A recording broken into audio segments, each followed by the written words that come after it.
2015, a 27-year-old Texas man named George Pickering III suffered a massive stroke. He was immediately admitted to a hospital where he was put on life support, and then doctors delivered some bad news to his family. It would turn out George was brain dead, and they advised the family that realistically they should consider pulling George off of life support because it wasn't going to do him any good. George's family was totally devastated by this news. In fact, George's father was so upset he just left the hospital altogether. And so in his father's absence, George's mother and brother wound up talking to doctors and saying that yes, we are prepared to pull George off of life support. After they consented to have this done, they put George on an organ donor list and then began making funeral plans. When George's father came back to the hospital later that day and found out his family had consented to have George pulled from life support, he was furious. He did not believe his son was just totally brain dead and there was no hope. He felt like they should at least try to give him a little bit more time to potentially give them a signal that he was okay. But George's mother and brother told George's father that they had spoken to the doctors and there was just no hope. There was no reason to delay this process. It was time. But George's father was totally not having it. He stormed out of the room and he found the doctors and he demanded they keep his son on life support just a little bit longer. But the doctors told him there really is no reason to do that. And in fact, all you're doing is jeopardizing the people that need his organs, that are waiting for this organ transplant. And so really what we need to do is actually expedite taking him off of life support because that's the best thing to do right now. George's father was so upset, totally distraught. He ran back to his son's room. He laid over his son and he just held his hands and stared at him and just prayed that his son would give him some sign that he was actually not brain dead, but his son didn't.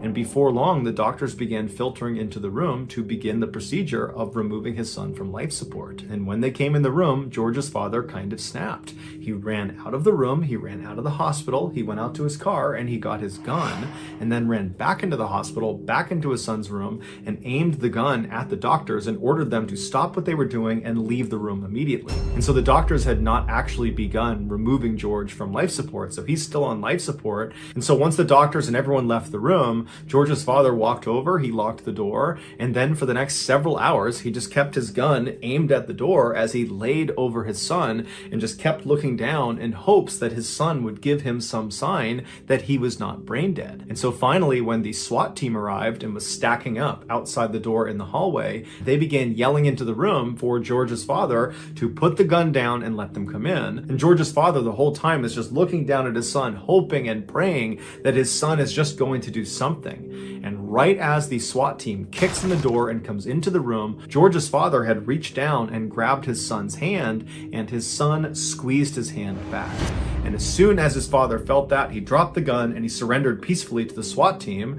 And then the SWAT team put George's father on the ground. And as he's being detained, George's father is yelling for the doctors to come in the room. My son is okay. And sure enough, when the doctors came in the room, George was okay. He was moving his hand, his eyes were open, he was making good eye contact. And before long, he made a totally full recovery. He would later be told that had his father not stepped in when he did and bought him those extra few hours on life support, George would have died. As for George's father, he was ultimately sentenced to 10 months in prison for his aggravated assault with a deadly weapon, but he and the rest of his family think what he did was certainly worth. A young woman named Melissa finally moved out of her mother's house and got her own place across town. For the first few months she was living there, she never noticed anything strange. But about 3 months into living there, things started to get a little bit weird. It started with a whole bunch of hang-up calls where someone from different numbers would call, she'd answer, and she could hear them breathing, but they weren't saying anything. And then she started getting these huge bouquets of flowers delivered to her front step, but they were delivered from anonymous. Then after that, she started noticing things in her kitchen and her living room were going missing.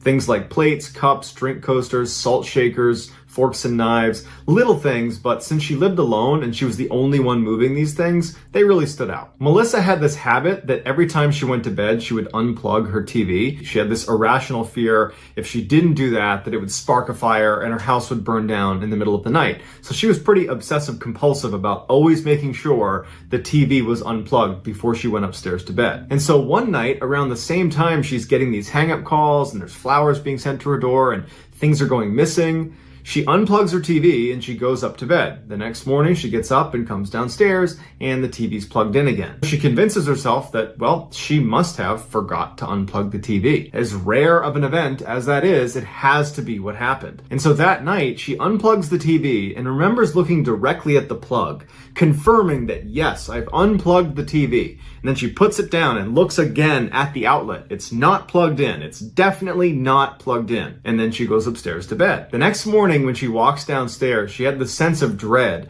that when she turned the corner, because her TV was right at the bottom of the stairs, that when she turned the corner, it would be plugged in again and her worst nightmare would come true, that something is happening on my first floor when I'm asleep at night. And as she comes down the stairs and turns the corner, what does she see? The TV is plugged in again. She's horrified, but has no idea what to do. It's not some malicious act. And she's telling herself, well, maybe I forgot again. But then she's like, no, I remember last night staring at the plug. I definitely unplugged it. And so she flies around her first floor to make sure, one, everything is locked, but two, no one else is in here. And when she's satisfied that, yup, it's empty down here, and two, everything is locked, she sits there thinking, well, now what do? Do I call the police and say, someone's plugging in my TV? You know, she can't do anything. And it was at this point that Melissa developed a very real fear of her first floor. And she began going to bed so early at night because she could not be on that floor when it started to get dark. And so imagine living alone, being afraid of going down to your first floor, how scary it would be at night when you're laying in bed, your door's shut, and any noise you hear in the house, you're going to attribute to your first floor. And so Melissa was living this absolutely wretched life where she's scared of everything outside of her bedroom. And so with that as context, Melissa goes to bed one night super early, probably like 3 o'clock. The sun's not even down yet, but she's upstairs. But eventually it does get dark outside and she still has not fallen asleep. And so she sits up in bed and she turns on the TV. And right away, the channels on the screen start to change. And she's thinking, oh, I must be laying on the remote. But then she remembers the remote's in my hand. And so she's looking at the remote and then she's looking at the TV. She's not touching her remote.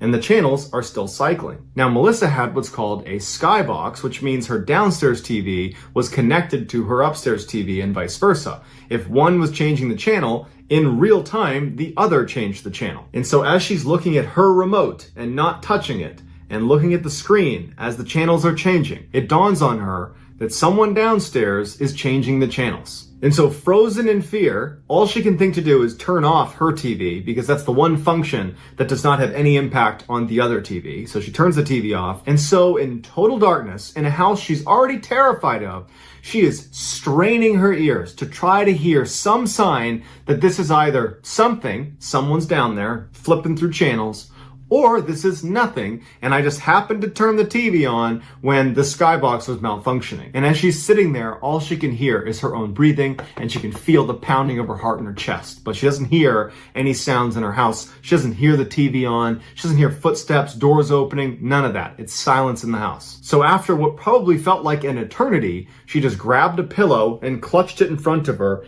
and put her head into the pillow and just laid like that until she eventually fell asleep. The next morning when she gets up, the sun is out and it's this huge relief because suddenly with the sunlight pouring in the windows, it was like the house wasn't scary anymore. And she's telling herself, you know what, that had to have been just some anomaly with the skybox. I bet I go downstairs and the TV's unplugged.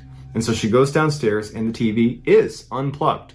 And so that for her kind of confirms that, okay, the paranoia is getting to me. I'm losing my mind a little bit. I gotta tell someone what's going on. And so as it happens, that day she was going to a family birthday party. And so when she gets there, she pulls her older brother aside and says, here's the strange things that are happening in my house with the skybox and all this. And at first, he looked at her like, really? This is what's going on? You're seeing ghosts in your house? But when she really focused on the specific things that were happening, like the plug going back into the wall 2 separate times, and then the skybox thing. So the TV is kind of wrapped up in the weirdness that's been happening in her house and the missing items in her house. And so for the brother, it all kind of added up to, okay, this does seem a little bit weird. And he offered to live with her for a few days and just see it for himself. And as they're talking, their younger brother happens to walk by, overhears the conversation, and says, oh, I'll stay there too. For 4 days, the two brothers lived on the first floor of Melissa's house, and they don't see anything, they don't hear anything, it's completely ordinary. And Melissa at first was reassured, but then started to think,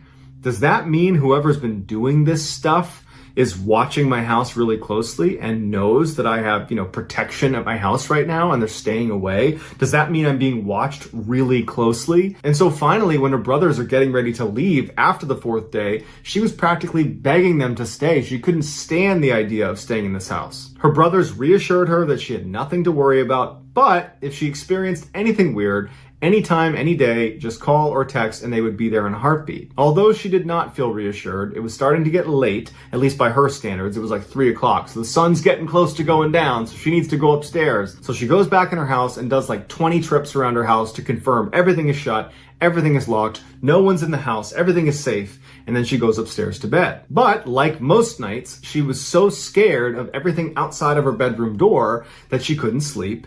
And as she's laying there in utter silence in her room, she hears the unmistakable sound of her back door opening. And she hears footsteps walking through her first floor. And then she hears the TV turn on. And her brothers have been watching her TV last, and they had the volume set really, really high. So as soon as the TV went on, it blared all through the house. And immediately the TV turned back off because whoever turned it on knew that that was going to wake up whoever was in the house. Melissa doesn't know what to do. Before, whatever the heck was happening in her house was a little bit subtle. It was like she had to think about what she was hearing to confirm it was actually happening. Now, this person is just strolling into her house in the middle of the night and flipping on the TV and blaring it through the house. And so she immediately is like, oh my God, what do I do? And she picks up her phone and she calls her brother. Then he picks up right away and she goes, someone is in the house right now. The brother's like, I will be there in 10 minutes. Do not leave your bedroom. Don't do anything. Stay on the phone with me. So Melissa's shaking out of fear and she gets up as slowly as she can and she walks over to the window to get as far away from the door, which was locked, as she possibly could. And she's glancing out the window, waiting to see her brother pull up as she listens for any sign that this person downstairs has begun walking upstairs. Finally, Melissa sees out of the corner of her eye her brother's car pulls up across the street, and he, along with her younger brother, hop out. They run across the street towards her house. They hop over the fence and they run down the alley between her house and her neighbors, and they go towards the back out of sight. She's still on the phone with him and she's saying, do you see him? Do you see him? Do you see him? Do you see him? And he says, hold on. He goes to the back of the house where he knows you can look in and basically see the whole first floor. And as soon as he gets to that spot where she's expecting him to give her a report, and he pauses, there's silence on the phone, and she goes, what do you see? And he says, okay, yep, there is someone in your living room right now. I'm going to hang up and call the police, and I'm going to call you right back. Now, Melissa knew what she heard was very real to her, but to have it confirmed by her brother right now took this to a whole nother level of fear. Now she's legitimately fearing for her life. There is a person, an intruder in my house right now, confirmed. They are right downstairs and they've been coming into my house probably for weeks. And so her brother hangs up the phone and begins calling the police. Meanwhile, Melissa is just standing in this room, horrified, as she listens to a stranger walk around the first floor of her house. But because she was hearing the footsteps clearly downstairs, she decided she would just walk over to her door and look through the keyhole, which was oversized on her door. And if you looked through it and over to the left, you'd actually look downstairs to the first floor. You'd only see a sliver of the first floor. And so very carefully, she walks her way over to the door. And as she kneels down to look through the keyhole, her phone rings. It was in her pocket and it wasn't on silent. It was on loud, and it was her brother calling back. And she kind of fumbles for her phone. She drops it on the ground. It's still ringing. And she finally silences it. And then reflexively, she pokes her head back and looks through the keyhole. And standing at the bottom of the stairs, looking up at her, is a man with a hat pulled over his eyes who's clearly heard the sound, and he begins walking up the stairs. She's falling over backwards, screaming at the top of her lungs to get her brothers inside. She hears them come charging inside. She hears this epic struggle on the stairs, and she hears this person who's in her house, because it was a voice she didn't recognize, screaming, I'm sorry, I'm sorry, I'm sorry. And then it's quiet. And so she opens that door because she wants to help if she can. And she looks and she sees her brothers have this man pinned on the stairs. He's not moving. And she sees her younger brother is holding something. And he holds it up to her and he just shakes his head. And it's a frickin' knife. And then she puts it together that the stranger in her house was carrying this knife. And before she can even take that information in, the older brother takes the hat off of this guy, and it's their mother's ex-boyfriend from 10 years ago. The same one they all believed had an inappropriate attraction to Melissa. Police show up and take him away, and he quickly admitted to sneaking into her house for months. They don't know how he got in, and he would never tell them, but he admitted that, yep, I was breaking in almost every single night. But he never gave a good reason why. He just started doing it. Police cited mental illness as the likely culprit for why he was doing it, and the family believed this could be something more sinister, but either way, he was given 3 years in jail, and the family, once again, cut all. 21-year-old Darren Mitchell was living in southeast Texas in a town called Navasota. He was serving in the U.S. National Guard, he was the proud father of a 1-year-old little girl, and he was engaged to the little girl's mother. Anyone that knew Darren knew his main goal in life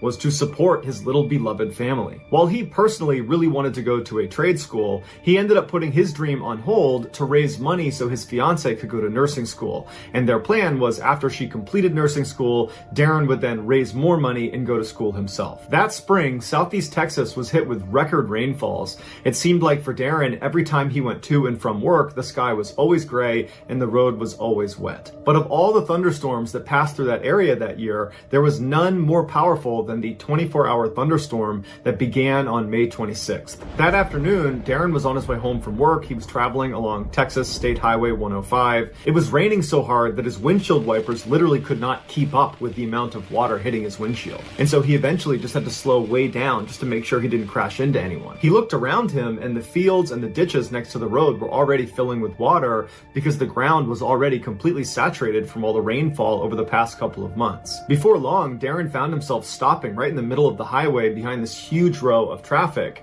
Apparently there was some significant flooding up ahead on the road and people were hesitant to drive through it. And so after a while, when this huge row of traffic was just not moving and the rain was just continuing to pour down, Darren started to worry he might be in an emergency situation, that this could be a flash flood scenario. And so he called his brother and he told him that he was stuck on Highway 105 because there was flooding up ahead, there was flooding behind him, he couldn't really go anywhere. And so his brother asked him, what are you going to do? And at some point Darren said, hey, I can actually get out my window, so I'm fine, I'll talk to you later. But after that, nobody heard from Darren. And later that afternoon, when Darren didn't make it home, his family got really concerned and they called the police. And so that night, a search was launched to find Darren, but there was no sign of him. But the next morning, they did discover Darren's blue pickup truck. It had flipped over. It was off the side of the highway near a river that had been created by the floodwaters. Darren was not inside of the vehicle, but 24 hours later, they did discover his body. He had drowned and he had drifted 1 mile downstream of his truck. The family was obviously devastated by this horrible loss,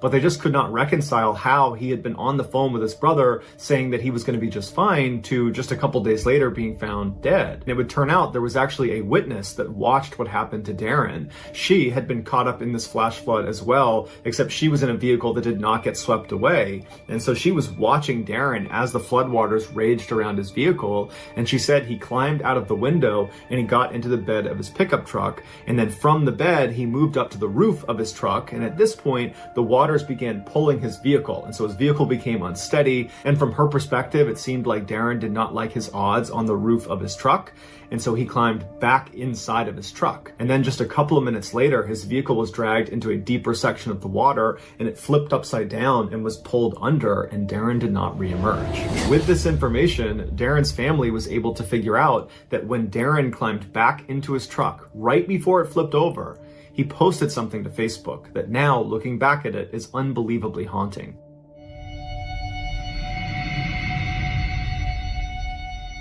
In 1962, Chileno Sanchez was born into a poor family in the Mexican state of Sinaloa. When he was just 15 years old, one of his sisters was assaulted by a very rich and powerful man in their town, and so he never got punished for it. 2 years later, when Chileno was 17, he saw this man at a party and he walked up to him and shot him in the head, killing him instantly. After the murder, Chileno fled to Tijuana before ultimately crossing the US border into Los Angeles, where he stayed with his aunt. He worked odd jobs like picking vegetables and selling cars before he ultimately went into business with his brother, who was back in Mexico, and he worked with him to smuggle Mexicans into the US. But that operation stopped in 1984 when his brother was murdered in Tijuana. To commemorate his brother, Chileno, who always loved music, wrote a song about him. And he formatted the song in the typical Mexican ballad style called corrido, but his lyrics were graphic and gritty, something nobody else did when they wrote a corrido. Chileno spoke honestly and openly, not only about how his brother was killed, but also the struggles of living around drug trafficking and violence in Mexico. Shortly after writing the song, Chileno wound up in jail in Tijuana, Mexico,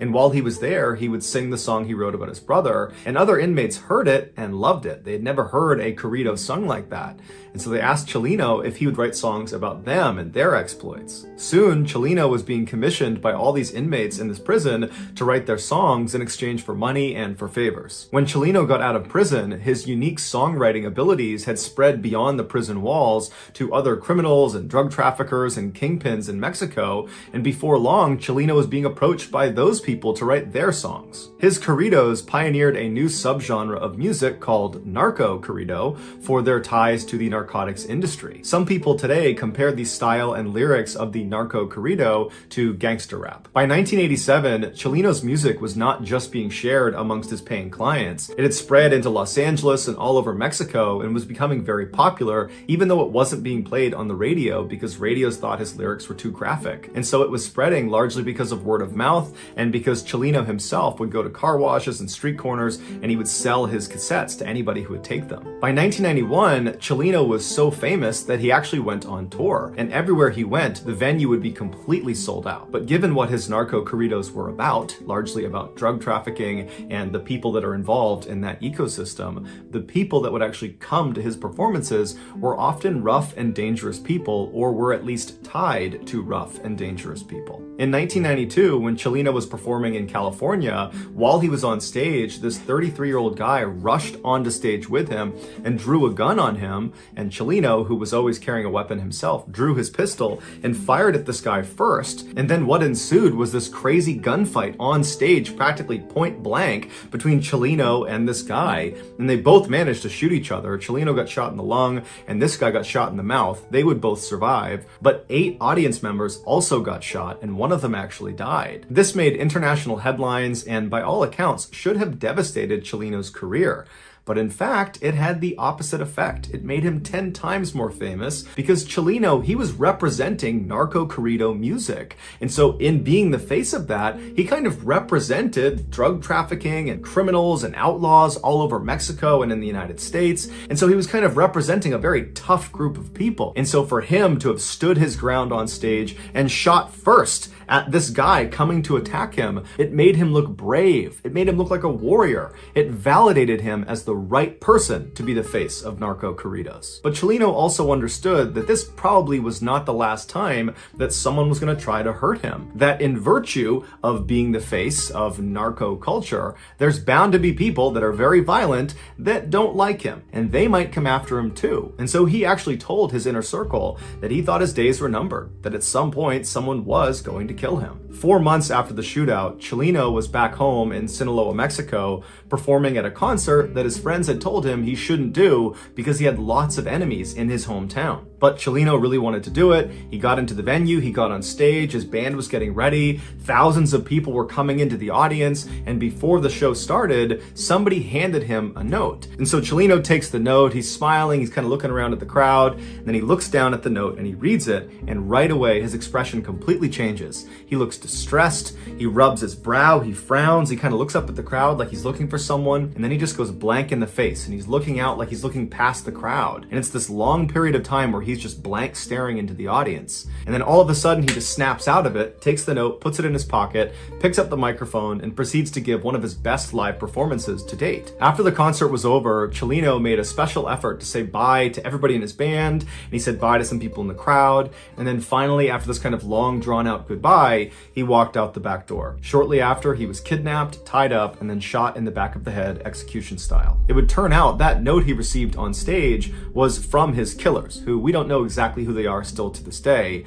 but the note said, after this performance, we're going to kill you. And so that was the reason Chileno was so distressed, because whoever it was, he obviously understood it was a credible threat. But instead of panicking, he just decided he would give an amazing performance and then face his destiny. And so when he went outside, he knew he was going to get murdered, and he did.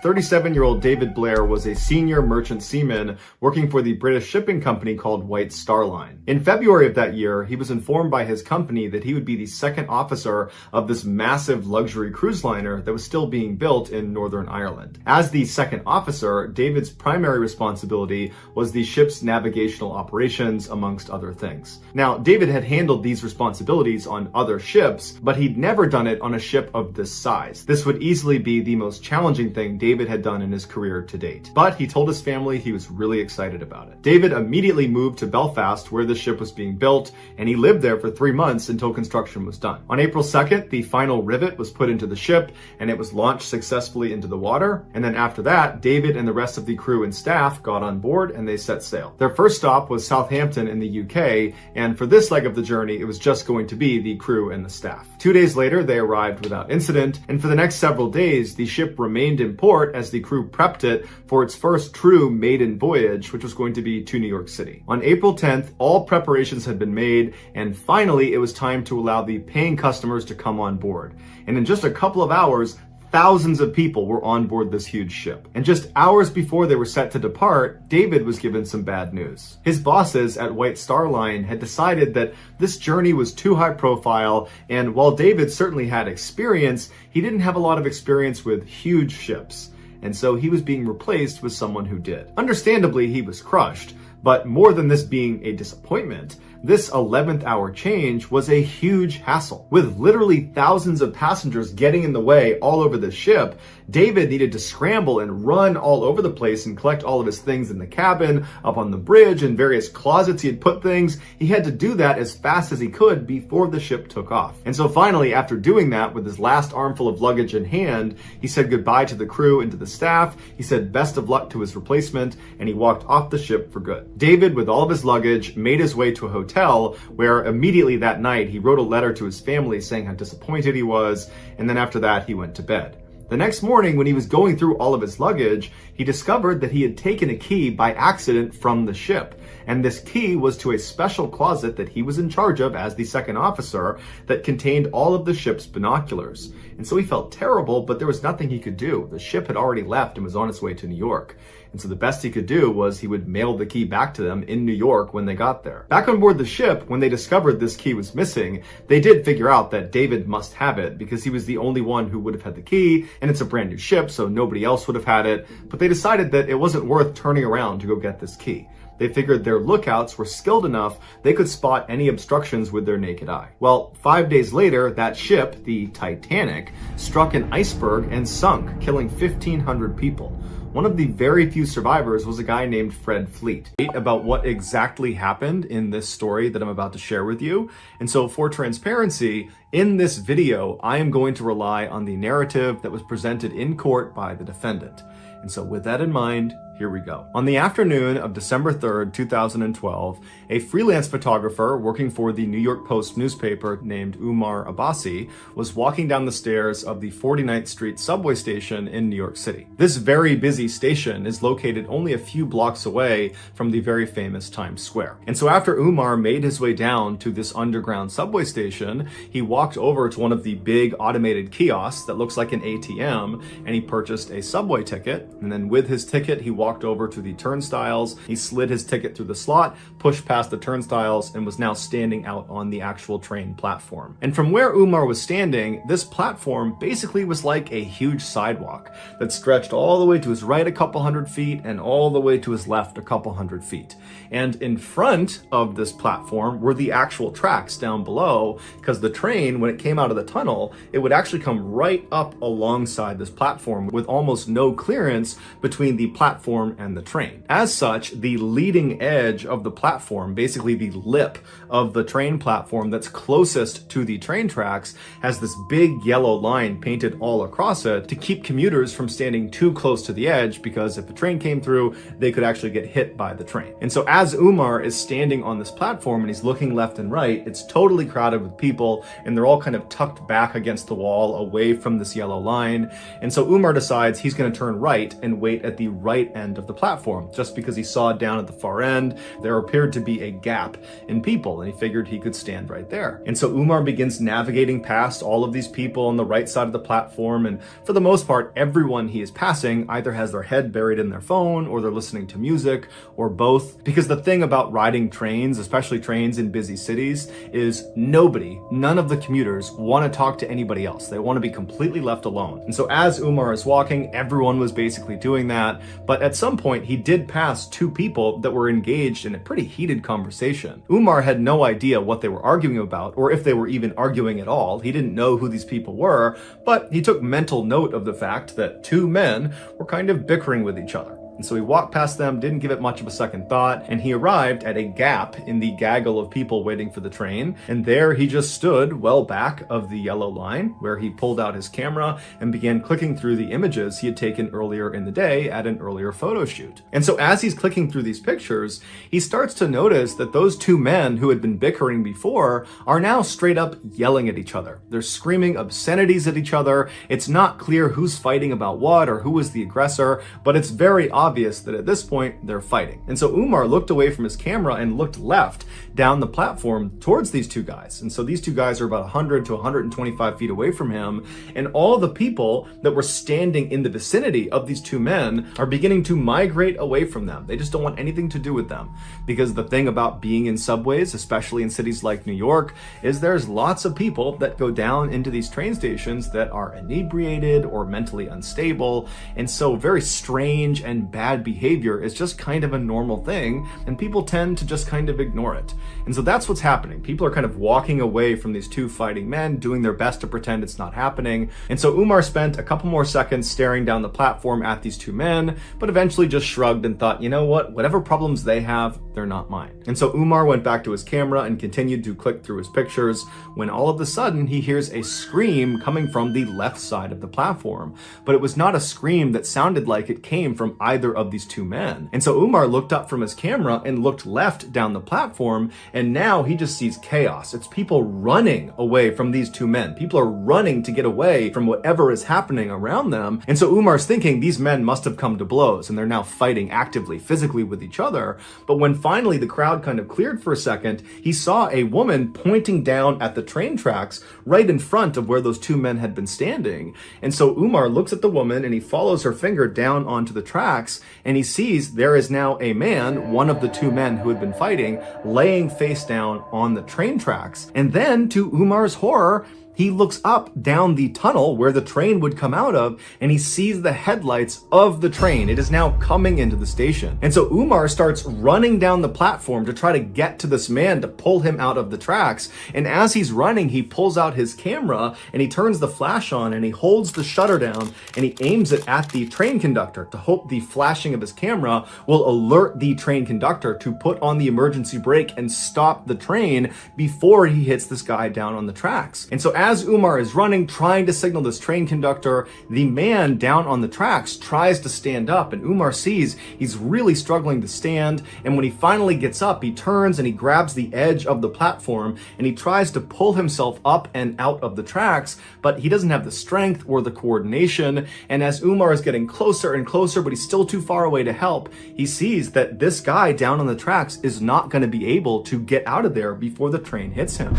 And so Umar finally comes to a stop and he watches as this man down on the tracks lets go of the lip of this platform and just turns and faces the train like he knows what's about to happen. And then seconds later, the train, although it did try to stop, impacted this man and killed him instantly. The man's name was Kaisa Khan, and he was 58 years old. When the police finally showed up, they arrested the other man who Han had been fighting with.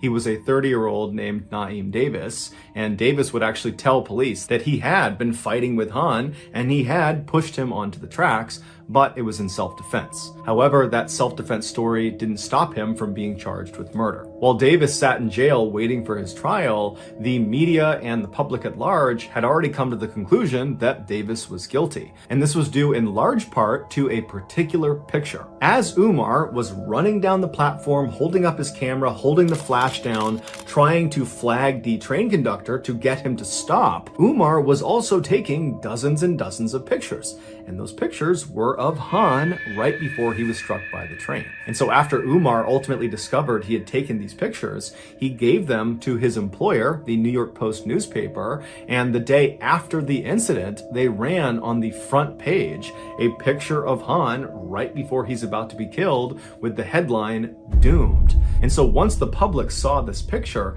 nobody could believe that Davis was anything other than a cold-blooded killer for pushing this poor innocent man onto the tracks. But as it would turn out, nearly 5 years later, when Davis did finally get his trial, he was acquitted of all charges because it turned out Han was very drunk and had picked a fight with Davis, and Davis was filmed on more than one occasion on the platform trying to get Han to leave him alone. And so finally, after Han began making death threats and then grabbed Davis's shoulder, Davis turned around and pushed him, and Han, being drunk, stumbled and fell backwards onto the tracks and then was ultimately killed. Here is the infamous photo of Han on the cover of the New York Post newspaper. John Doyle was a 25-year-old bartender who worked at a restaurant in Lower Manhattan in New York City. His regulars described him as a little guy who was very cordial and very friendly. He lived not that far away from the restaurant in an apartment building with his sister Shannon and his dog Emmett. And just down the hall from him was his good friend, 47-year-old Michael Wright. Sean and Michael made an odd pair, not only because of their age difference, but because Michael was actually a huge guy, so the size differential was massive. But they were best buds and they hung out all the time. On December 13th of that year, Sean had just worked a double. He got back to the apartment building and he was ready to cut loose for the weekend. And as soon as he got onto his floor, he looked down the hall and he saw Michael and his girlfriend getting ready to go out for the night. And they flagged him down and said, "Hey, you should join us." And Sean said, "Perfect. This is exactly what I wanted." And so he ran in his apartment, he dropped his stuff, he changed, came back out, and they headed to the bars. That night, the trio had a great time bar hopping all over Lower Manhattan. And then sometime in the early morning hours of December 14th, they decided that they'd had enough to drink and it was time to go home. Now, where they were was only a couple blocks away from their apartment building, so they decided they would just walk. And so they get out on the street and they start walking home, and at some point, Michael gets the impression that Sean is hitting on his girlfriend. It's unclear what gave him this impression, but apparently he really believed it, because as soon as he saw it, he launched an attack on Sean and started just beating him up in the middle of the street. Witnesses who lived in the apartments that were overlooking the street would later say they heard a scuffle outside and they looked out the window and they saw a big guy wailing on a little guy. Then, with the whole neighborhood watching, the big guy, Michael, picked up the little guy, Sean, and shoved him. And Sean flew backwards and he ran into this plastic chimney that was over this manhole. It was there to let steam escape and also to make sure nobody went in the manhole. But when Sean rammed into it, it toppled over, exposing the manhole, and Sean fell 18 feet to the bottom of it. As soon as he landed, witnesses would say they heard a blood-curdling scream. It would turn out the hole he had fallen into was filled with boiling water and scalding steam because of a nearby steam main leak. When police and paramedics arrived, they heard Sean screaming from the hole, and so they ran over and they get to the edge of the hole and they try to look down to get a look at Sean, but they're hit with the steam and it's so hot, so they had to back up. And finally the steam clears and they get a look at Sean, and he's just standing in the middle of this hole up to his waist in water. He's obviously in excruciating pain, and he's just reaching up for them, his back is arched, and he's pleading with them to get him out of this hole. They turned off the steam main and they tried to lower something down to him to try to pull him out, but his body was starting to shut down and he couldn't grab on. So they considered sending a person down to try to put a harness on him and try to get him out that way, but even with the steam main off, it was over 300 degrees inside of this hole, so no one could go down there. And so knowing they could not help him, police, paramedics, and other onlookers just had to walk around the outside of this hole with their hands on their heads, listening to Sean's desperate pleas for help.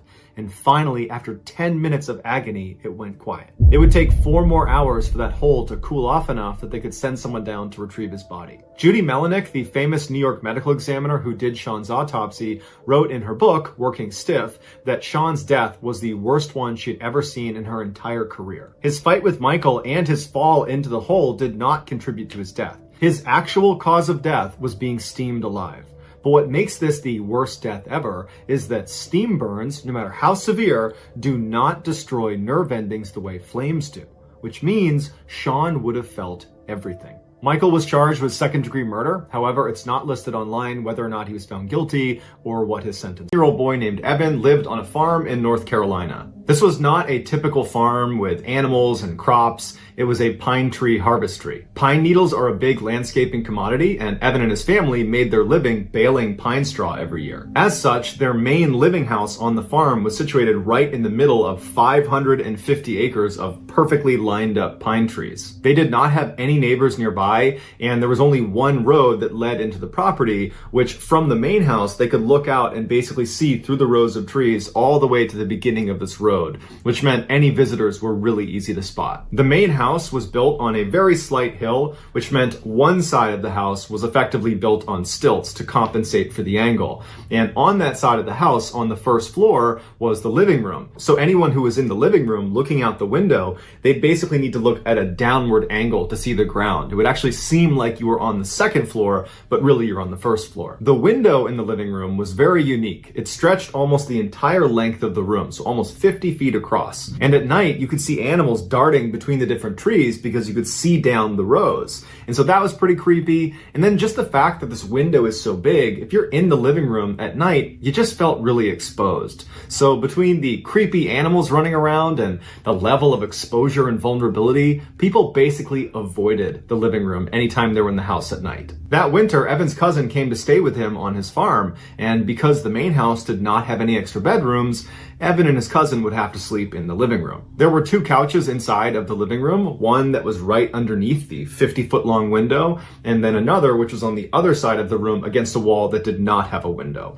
And so Evan would be sleeping on the couch right under the window, and his cousin would be sleeping on the other couch. The first night Evan's cousin was there, they put this big sheet up over the window, but it only blocked like 75% of the window. The two flanks of the window were still exposed, but where the couches were lined up, they were kind of blocked by this sheet, so it gave them a little bit of privacy. After goofing around for a while, the boys finally fell asleep around midnight, and then they woke up a couple hours later because they heard Evan's dogs barking way off in the pine trees. Now, Evan was used to his dogs running around the property and barking at other smaller animals, and so just them barking was not necessarily a red flag. But the barking persisted to the point where Evan's cousin got up off the couch, moved across the room to the opening of the window that was not covered by the sheet at the foot of where Evan was sleeping. Now, Evan was still laying on the couch. He was not going to get up and look out the window, so he's looking down at his cousin, kind of looking at his face to get some sort of a read on what he's seeing. And he notices his cousin has this really perplexed look on his face, like he's squinting his eyes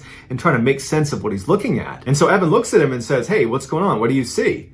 And his cousin's like, "I don't know if my mind's playing tricks on me or not, but I'm pretty sure I see people out there." At this, Evan jumps off the couch and runs over and butts up right next to his cousin so he can look out the window too. And he's scanning out amongst the rows of trees because there's just a mile of pine trees. And the first thing he notices is the moon is very bright that night. So there's good illumination, and there was a light snow covering on the ground, which really added to the illumination. He's looking out maybe 100 meters when he sees someone's leg extend from behind one of the pine trees as if they're stepping into the space between a pine tree column. And he's staring at it, and he can't believe he's even seeing anyone walking around this area because he didn't see anybody come in on the road and they have no neighbors. And so he's looking, and then a body follows the leg. A person walks from one row to the next. This tall, dark figure just walks calm as can be between the two pine trees. And Evan just grabs his cousin and he's like, "Did you just see that?" And his cousin's like, "Yeah, I saw that." And so they continue to look in the direction of where this person crossed the path. And after a couple of minutes, they see another leg now emerging, going the other way, back towards where that first person had come from. So the leg kind of extends into this gap, and then this tall figure walks across into the next row, except now, instead of going just directly across, it looks like they're moving at an angle closer to the main house property. The boys look at each other and they don't know what to do, so they just keep looking out the window in stunned silence. And as they're looking, they see this person emerge again, except now they're not 100 meters away, they're like 20 meters away. They don't know how they were able to move that quickly without being seen. And this time when the leg comes out from behind the pine tree, instead of walking across the gap, it stops right in the middle, and it turns and it looks directly at the boys in the window and then begins running toward them. The boys practically fall over trying to get away from the window. Evan's yelling for his father upstairs, and the boys instinctively just start running around the house, locking every door, shutting every window. And as they're going from door to door, the anxiety is growing and growing because they think, if I don't get there fast enough, this person who was running towards the property is going to come barging through that door. And so at every door, their anxiety is through the roof, but they manage to shut everything. Everything is locked right as Evan's father comes charging down the stairs. He's got his gun in hand and he's like, what's going on? And they say, there's someone out in our property. Their dad charges out the front door. The front door is not on the same wall as the living room. It's on the side of the house. So once he goes outside, he's going to need to turn to the right to look out in the direction they were describing. He bombs outside, he stays on the porch, and he starts yelling at whoever's out there that if you come over here, I'm going to shoot you, get the F away from here. And then there's silence.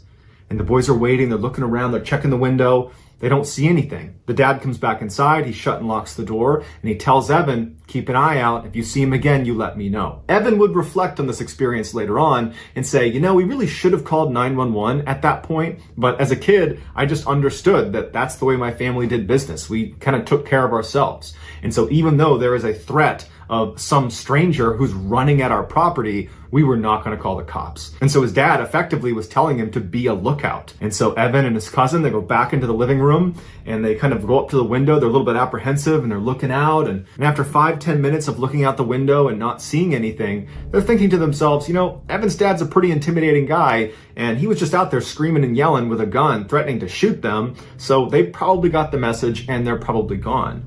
And so the boys got back into their couches, and it took them a while, but they did ultimately fall asleep. The next morning when the boys got up, the first thing they wanted to do was go out there and see if they could find footprints from this person to kind of confirm it really was a person, because part of them thought, you know, maybe we didn't see that. Maybe that was our imaginations. They don't know. And so they start by going out the front door, so not on the same wall as the living room. They go out the front door, they turn and they walk down into the trees, and they're looking around and they find some footprints. So they're confirming to themselves, okay, there was someone out here. It wasn't us. This is not our footprints. We found them. So they start following the footprints back towards the property, and they realize at some point there are two distinct sets of footprints. There were two people out here. And even worse is they followed them all the way up to the house. And there were two different circles of footprints that stopped right underneath the living room window along the two flanks of the window where the sheet was not covering. Which means over the course of the night, when Evan and his cousin were up at that window looking out, there's a good chance that one or two strangers were tucked up against the side of the house. And they would not have seen them because of the angle out of the living room window. It was steep because of the stilts it was on. And so anybody that was tucked up along the side, they'd be in a blind spot. And then for sure, after Evan and his cousin got back into bed and were sleeping, there were two strangers who were right up against those windows, probably pulling themselves up to look inside. When Evan's father found these footprints, he immediately grabbed his gun and tried to follow them back into the woods to see where they came from, but unfortunately the snow cover wasn't complete, and at some point they lost the tracks and they never figured out who those two people were. Evan would say, following this event, his cousin refused to ever come back over his house for a sleepover. 2002, 36-year-old Boyd Taylor was single, he had no children, and he lived with his divorced father, Robert, in a small bungalow in the northern England countryside. In addition to living with his father, Boyd also worked for his father. His father, Robert, owned a small construction business, and so the father-son duo built houses in the area. While Boyd might have envisioned his life turning out in a different, more exciting way, he didn't seem outwardly unhappy about his circumstances. In fact, he seemed very cheerful, both at work and when he was at home. But despite his cheerfulness, his father, Robert, was still pretty concerned about him, because every time Boyd had some time off from work and was just at loose ends, he wouldn't go out with his friends. In fact, he really didn't have any friends and wasn't even trying to make any friends. Instead, he would just sit in his room all day and be totally by himself. Now, Robert knew his son was naturally a bit of a loner and always had been, but a part of him hoped that his son would just start going out and meeting new people, or at the very least, develop some sort of hobby that could occupy his mind. In late September of 2002, Robert was walking down the hallway of their bungalow when he passed by his son's bedroom door, and it was shut, and as he walked past, he heard inside of his son's room the sound of his son sawing some wood. And so he stopped for a second and he just listened, and when the sawing stopped for a second, Robert just knocked on the door. He was curious. He wanted to know what his son was doing. Boyd, instead of coming over to the door and opening it up and talking to his dad, instead just paused for a second and then said, you know, what is it, Dad? What do you need? And Robert would say, well, I heard sawing and I just wanted to know what you were building. And so Boyd pauses again and then just says, well, well, I'm working on a woodworking project. And so Robert's like, well, can I poke my head in and actually see what you're building? And Boyd, again, without opening the door, just tells his dad very politely that he wants to be left alone. And so Robert decides not to push the issue. Whatever he was doing, it was his business. And so he just told his son that, hey, if you need any help with anything, let me know. I'd be glad to help. And then Robert walked away. Over the next 2 months, every time Boyd was not working, so in the evenings and on the weekend, he would be locked inside of his bedroom, hammering and sawing away at this woodworking project. And over those 2 months, Robert would periodically walk down the hall and stand in front of his son's bedroom and knock on the door and try to get his son to let him in to just see what he was up to, not only because he just wanted to see what his son was doing, but because Robert was a carpenter by trade and so was just genuinely interested. But every time he asked to be let in, Boyd would very politely tell his father that he really just wants to be left alone, and Robert respected his wishes. In early December, Boyd approached his father and said, hey, would it be possible for me to take the next month off from work so I can focus on this woodworking project? Now, for Robert, this was a massive inconvenience. This construction business that he owned was really just he and his son building the houses. And so if his son was not going to be working, then Robert would be solo on all of his projects for that month. But Robert's thinking to himself, my son has finally found a hobby that he's really into. I don't really know what it is, but clearly he's invested in it. And so he tells his son, you know what? That's fine. You take the whole month, and if you want more time in January, that's fine. You just let me know. So starting that first week in December, every time Robert would leave the house to go to work in the morning, he would leave to the sound of Boyd in his bedroom hammering and sawing and tinkering away at his woodworking project.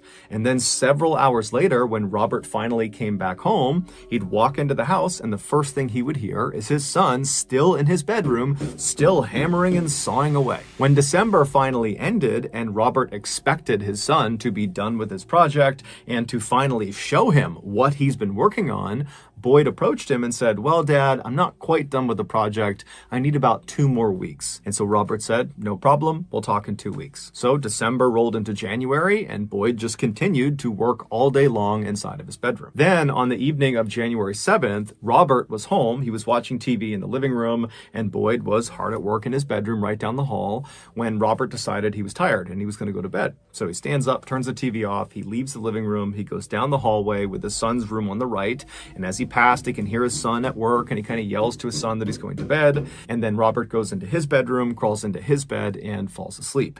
At 3:30 a.m. the following morning, Robert is suddenly awoken by this incredibly loud crashing sound somewhere in his house. Robert's first thought was the chimney must have collapsed. That was how loud the sound was.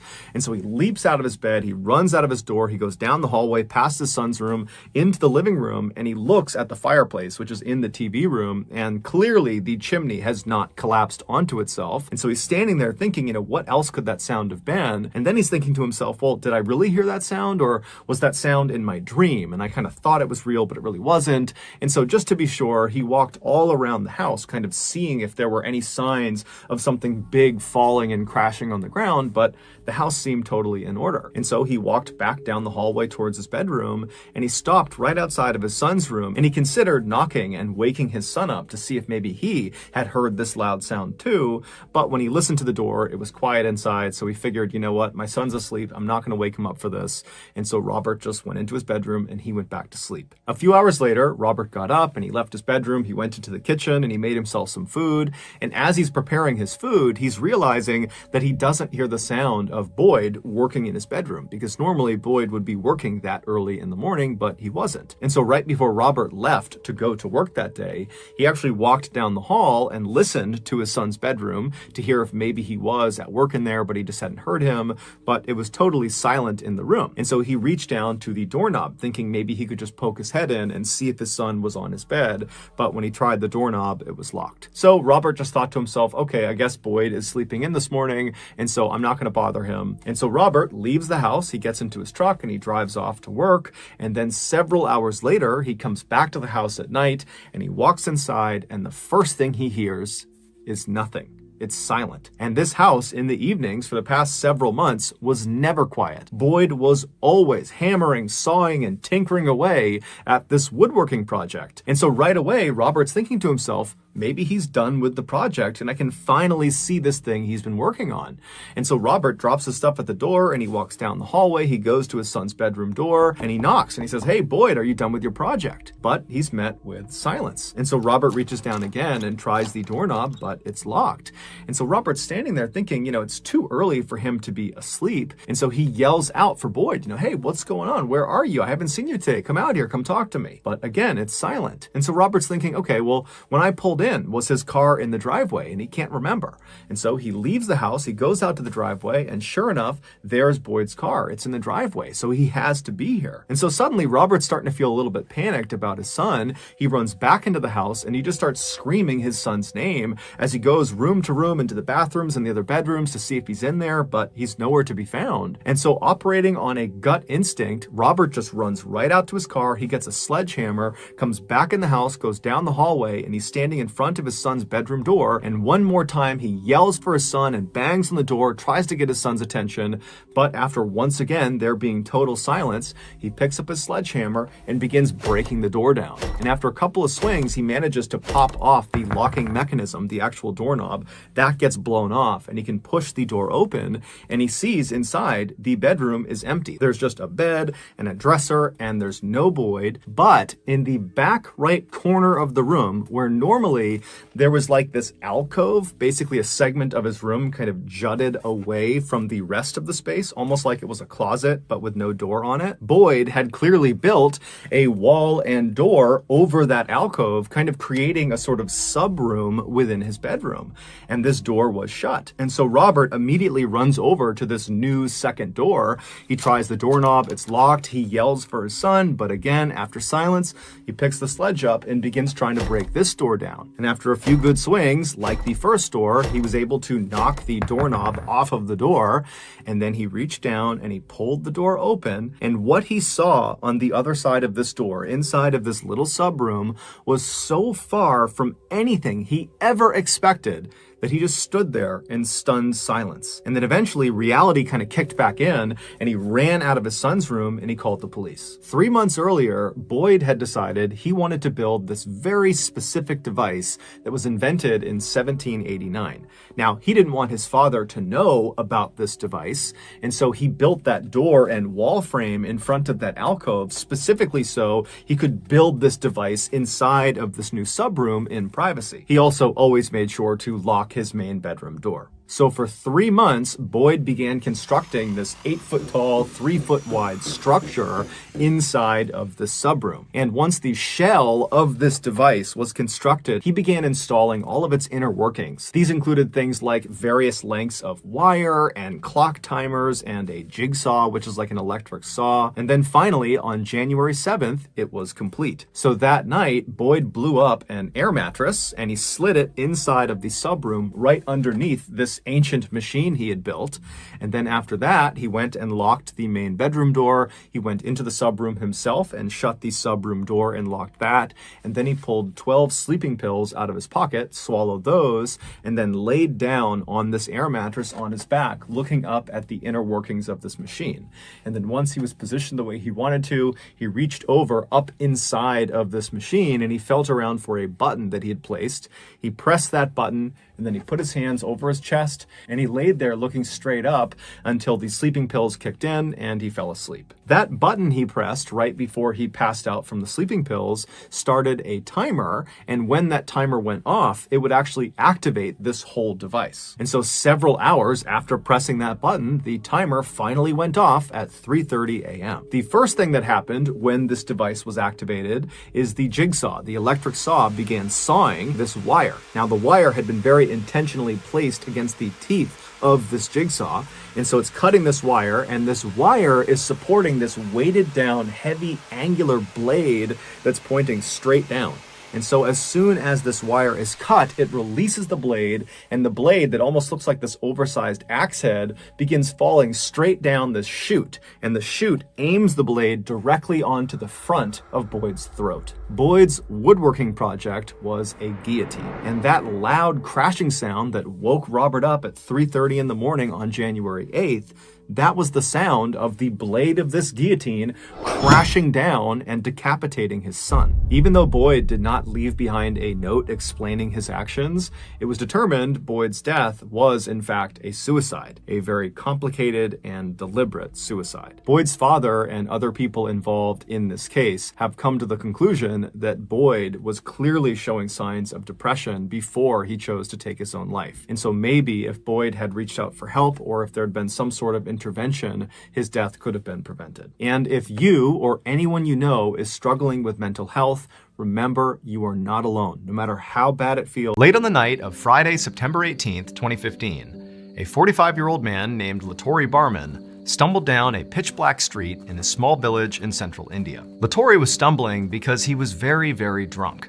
He and his wife had spent most of the night together out at this local fair, having loads to drink and partying, and then at some point his wife had actually broken off and gone to her parents' house in another village, but Lattori had decided to stay out and keep the fun rolling. And so once she was gone, Lattori had gone to a liquor store and had more to drink there, and then now he had finally decided he had had enough, he was extremely intoxicated, and he just wanted to get back home. And so as Lattori stumbled down this road, he could really only see maybe a foot in front of him. Not only because he was so drunk, but also because the streets in his village did not have lights, and so it was totally dark. However, this wasn't unusual for Lattori. I mean, this is where he lived. He'd walked the street many, many times and knew how to navigate without any lighting. And so he just continued walking along, business as usual. But what did strike him as odd is that, late at night here, as he's making his way home, he thought it was weird that there was a lot of people out on the road. He couldn't really see them because, again, there's no lighting, but he could definitely hear them. Like there was people sort of all over the place, and he also sort of in his intoxicated state saw some lights that, maybe were vehicles sort of moving around. So there was like more activity on this road than usual. But at the same time, this is a main road, and sometimes there's lots of people and cars on it, even late at night. So this didn't really strike him as odd enough to stop and investigate. He just kept on walking towards his house. But as he's walking through with all this commotion all around him, at some point he goes to step, but instead of his foot striking the ground again, there's nothing there. And suddenly he feels himself falling and he smashes into the ground, and now truly it's pitch black. He can't see anything, and he blacks out. The following morning, a group of villagers were walking down the same street that Lattori had been on the night before, and as they were walking, now in broad daylight, they looked up ahead and they noticed something odd right in the middle of the street. And at first they had no idea what it was, and so they walked closer to it to get a better look. And as they walked up on this thing, they instantly understood what it was. And they screamed and ran to tell authorities. It would turn out the reason Lattori was hearing and seeing all these people and vehicles on the street the night before, which seemed sort of out of place, was because there was actually a construction crew repairing potholes in that road. This road was known for being very dangerous because of these deep potholes. And Lattori, as he was stumbling along, accidentally fell into one of these deep potholes, smashed the ground, and was knocked unconscious. And because this worksite was so chaotic and there was all this, movement and there was bad lighting, none of the crew saw Lattori fall in. And Lattori, even after, coming to inside the hole, was too drunk to get out of the hole. And so at some point that night, the construction crew reached the pothole that Lattori was in. They didn't see him, and they poured molten tar into the hole and then rolled over it with a roller, all with Lattori inside the hole. And so after they were done and moved on to the next pothole, Lattori, in his final moments, tried to kind of pull himself out of this tar, but he only managed to get his hand up and out of the tar. And so the next day, the group of villagers that walked down the road, what did they see? They saw Lattori's hand poking out of the ground. Lattori's body was removed from the street and he was given a proper burial. There were 2 construction workers who were on duty on the night of Lattori's death, who were ultimately arrested and charged with culpable homicide. As for Lattori's family, authorities would give them a compensation payment for Lattori's death, but it was only worth approximately $760 US. Of 1848, hundreds of thousands of Americans living on the east coast of the United States packed up their things in covered wagons and headed west for California to attempt to, quite literally, strike gold. About a year after the rush started, so in the winter of 1849, a group of about 100 would-be gold prospectors were on their way across the continental United States to California when they got lost in this totally barren stretch of desert, roughly 500 miles from their destination, which was San Francisco. They would spend the next 2 months driving around this desert looking for a way out, but they wouldn't find it, and so finally they just stopped, set up camp, and waited to die. But as a last-ditch effort, they sent ahead 2 of their fittest men to try to go out and find help. And miraculously, those 2 men would find help, and it wasn't long before the lost pioneers were going up and over this mountain pass out of the desert out to safety.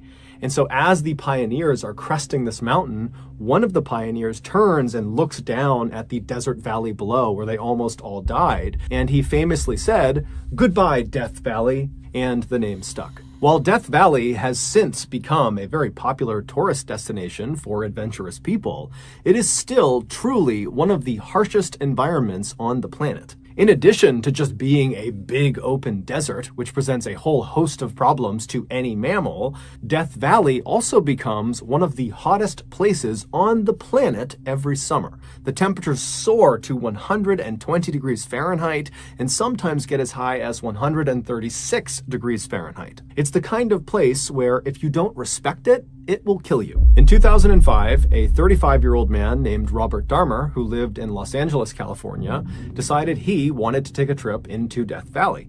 Specifically, he wanted to go to the hot springs located in the northwest corner of Death Valley, and actually there's a nudist resort that is right around those hot springs, and so Robert wanted to go check that whole scene out. And so on July 26th of that year, Robert left Los Angeles in his Volkswagen van, and he drove north about 4 hours until he got to Bishop, California, which is a small town where some of his family lived. After spending the night with them, the next morning when Robert got up, he got back into his van and he drove south about 20 minutes to a town called Zurich, California, where he picked up Death Valley Road. This road covers the entirety of Death Valley, starting from its northern entrance, where Robert was, all the way south 140 miles to its southern entrance. And this road is actually basically a straight line. But off of this very straight road are literally hundreds of miles of unpaved roads that splinter off in all directions across the desert. And these roads bring people to other points of interest, like, for example, the nudist resort that Robert wanted to go to. So after Robert hopped onto the Death Valley Road at its northern entrance, he began driving south for about an hour, and then he began looking for the turnoff to the unpaved road that would take him the last 50 miles to the nudist resort. And so eventually, Robert believes he's found this turnoff, and so he gets onto this unpaved road and he starts driving for a while, and then all of a sudden his car just sinks down into the ground and it won't budge. It would turn out Robert had made a mistake. He had not turned onto the correct unpaved road. Instead, he had picked a road that led right out onto this salt flat, and so to the naked eye it would have looked like the ground in front of him was totally flat and hard packed and you could easily walk on or drive on it. But in reality, the surface of the salt flat is very brittle, and underneath that brittle surface is this thick section of mud. And so before Robert could realize his mistake, he had broken through the surface layer of the salt flat and got stuck in that mud. After trying unsuccessfully to get his van back out again, Robert realized he was in a really bad situation. His cell phone had no reception, so he couldn't contact anyone, and he was too far away to attempt to walk to the nearest civilization to try to get help. But luckily, he had packed lots and lots of water that was in his van, and so he decided the only thing he could do was just sit tight at his van, ration out his water, and wait for someone on Death Valley Road to look out and see him and come to his rescue. But after waiting for 6 days, no one saw him. And now his water supply was dwindling, and so Robert decided his only option was to abandon his van and make the walk to civilization. And so he packed up all the water he could, he threw it on his back, and he began to walk. And just like the lost pioneers of 1849, at the very last second, Robert was rescued. As he stumbled across the desert, his canteen empty, this group of teenage boys and a few adults who were part of this group called the League of Venturers were out in Death Valley doing search and rescue training. And so they literally turned onto the same road that Robert accidentally turned onto and then got stuck on. And so they came down and found Robert. And Robert, when he saw them, he was hysterical. He was crying tears of joy. He really believed he was going to die probably that day. And so the League of Venturers, they take Robert into their van and they drive him 80 miles to the nearest ranger station. And as soon as Robert got out of the car, he dropped to his knees and he kissed the ground in appreciation. I mean, this guy really was that close to death. That evening, Robert would hitch a ride from the ranger station back to Bishop, California. And the next morning, Robert spoke with a local towing company and they agreed to drive him out into Death Valley to locate his van and tow it back out again. But when they got out there and they found his van, the towing company saw that the van was not in good shape. It had 2 flat tires and there were several other mechanical issues with it. And they told Robert, look, we can't tow it out until the repairs are made and we can't make those repairs right now. And so they left the van where it was and they drove Robert back to Bishop. And then when they got there, Robert, who was quite handy with his van, decided he would just make the repairs himself. And so he went around town, he gathered up all the supplies he would need. And then that evening, he got a local young couple to give him a ride back into Death Valley. Robert had told his family right before he left that his plan was to go and fix his van and then that night come back to Bishop, and then the next day he would contact the towing company again and they could come out and they could get his van out. But that night, Robert did not come back to Bishop, and the next morning, when his family still had not heard from him or seen him, they contacted authorities. It would take a few days, but the authorities would eventually figure out what happened to Robert. The young couple that gave Robert a ride back into Death Valley, they dropped him off at this intersection right off of Death Valley Road, where they and Robert believed was only about a mile away from that nudist resort that Robert had originally wanted to go to. Robert had told the couple that his plan was just to walk from that point. He would go to that resort and he would recruit somebody else to drive him the rest of the way to the van. He could make the repairs and that person would drive him back and that would be it. So Robert got out. He said thank you to the couple and he waved to them as they drove off. And then he stashed his van supplies and then turned away from Death Valley Road and began walking along this unpaved road into the desert. However, unbeknownst to Robert or to the couple, the spot he was dropped off was the wrong spot. He was not a mile or less away from this resort. He was about 15 miles away from this resort, and the path was fairly circuitous, so even if he knew the distance, he likely would not have been able to even navigate his way there. And so after wandering down this unpaved road for about 10 miles, Robert left the unpaved road and began heading out into open desert, likely seeking water. Robert would eventually collapse and die just 4 days after he had been rescued from the exact same situation. When his body was found, he didn't have a GPS or a map or even a container for water. Constantinescu was a 27-year-old woman living in the Romanian city of Timișoara. Loana was a devout practitioner of Zoroastrianism, which is one of the world's oldest organized religions that began in ancient Persia and is now practiced primarily in East Asia. In the city that Loana was living in, it was majority Christian, and they looked at Zoroastrians as witches. As such, Loana was persecuted and ostracized primarily by these 2 Christian ministers that spread a rumor that she was drinking the blood of local children and that she worshipped Satan. That rumor would spread and grow to the point where everybody knew Loana as like the singular witch of all the Zoroastrians in the city, and it ultimately incited this angry Christian mob to storm her house on October 21st, 1909, and rip her into the streets and savagely beat her to within an inch of her life. She would survive this lynching and she would be taken to a hospital where she'd be treated for severe blunt force injuries and lacerations. But after 2 days of being in the hospital, when she had not made a full recovery at all, she checked herself out and headed home. The next day, Loana was found dead in her apartment, and her family and friends initially believed that she had died as a result of the injuries she had sustained from the angry mob, and that perhaps She had checked herself out of the hospital too soon, and untreated, that's why she must have passed away early. But when the authorities arrived at her house and began looking at the scene, it did not look like she had died as a result of those injuries. It looked more like some sort of ritual suicide.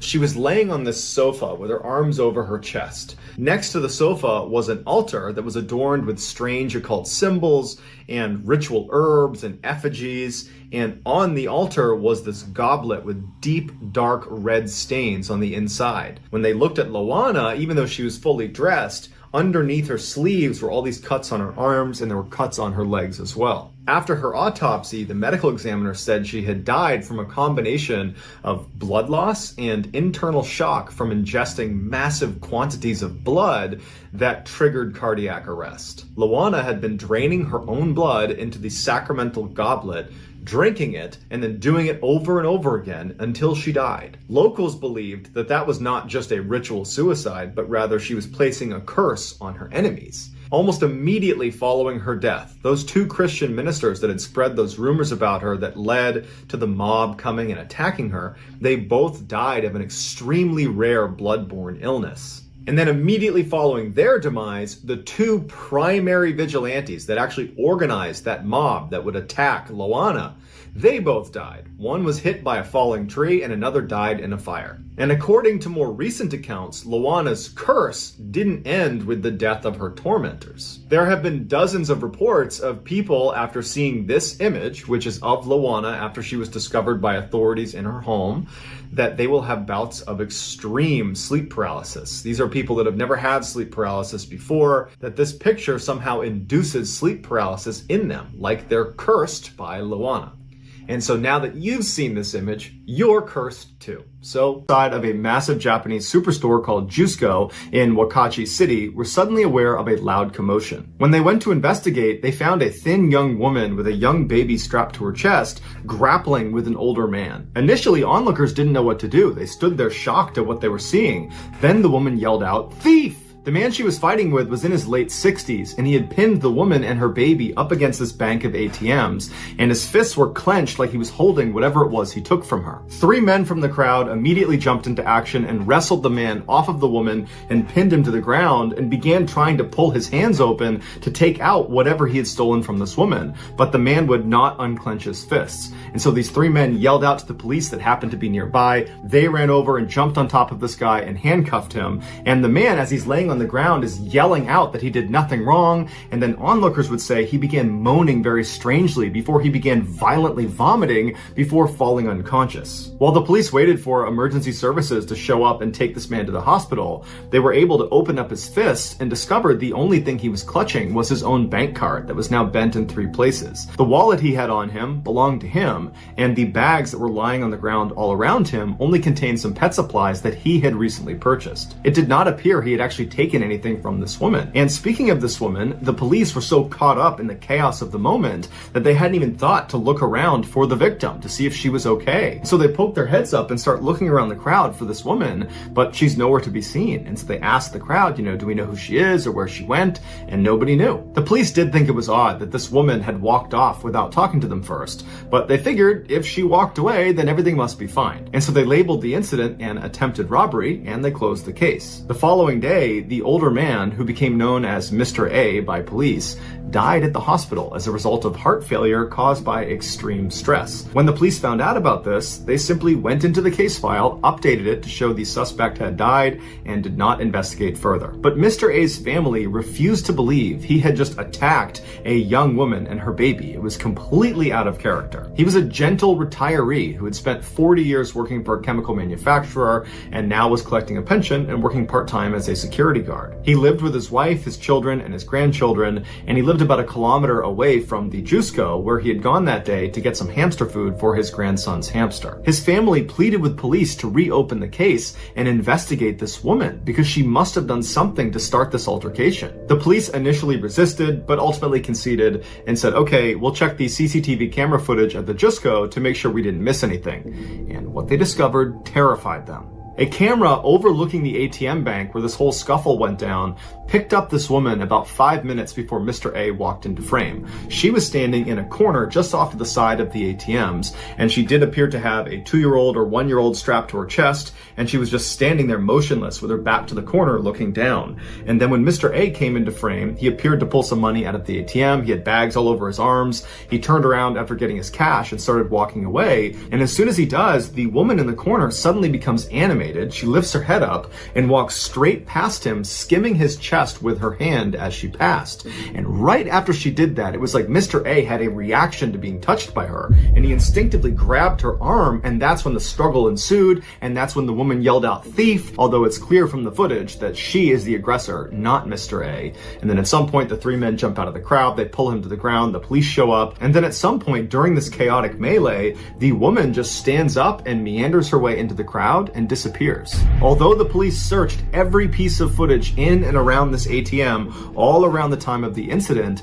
they never found any footage of this woman entering or exiting the Jusco. It was like she just appeared in that corner in order to go after Mr. A and then vanished as soon as it was done. And none of the dozens of witnesses that watched the scuffle take place right in front of them in broad daylight were able to provide any sort of meaningful description of this woman. It was like nobody got a really good look at her. But after reviewing hours and hours of the CCTV footage, the police did find one instance where this woman, for 1 second, looked up at a camera exposing her face. And her face was so unsettling to police that they actually decided not to share the image with the public for an entire year. They were scared that if people saw this image, it would scare them from ever going back to Jusco. This is the image of the woman. As you can see, her face is totally emotionless, her eyes are blank and downcast. Some have compared her face to a death mask, which is a plaster cast of a dead person's face.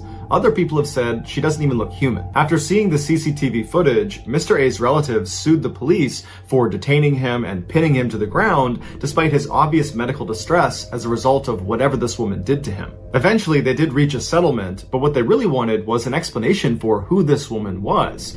But even after the police released this strange photo to the public, nobody ever came forward, so she was never identified. And it's unlikely she'll ever be identified because the statute of limitations for this case expired in 2011. The case, which is now referred to as the Jusco Phantom, is still very famous in Japan, and it remains a popular topic on long internet chat room threads where people exchange this eerie photograph and speculate about who or what killed Mr. A. 7. A large radio telescope in Ohio intercepted a very unique signal. The telescope was searching the sky on behalf of an organization called SETI, which is the Search for Extraterrestrial Intelligence, and the signal, although it only lasted 72 seconds, fit the profile of a message beamed to us from another world. Jerry Amon, who was a project scientist for SETI, was flipping through some of the computer printouts generated by the telescope when he noticed a series of letters. Now, the way this particular radio telescope worked is it pretty much constantly picked up a signal, but that signal was a very low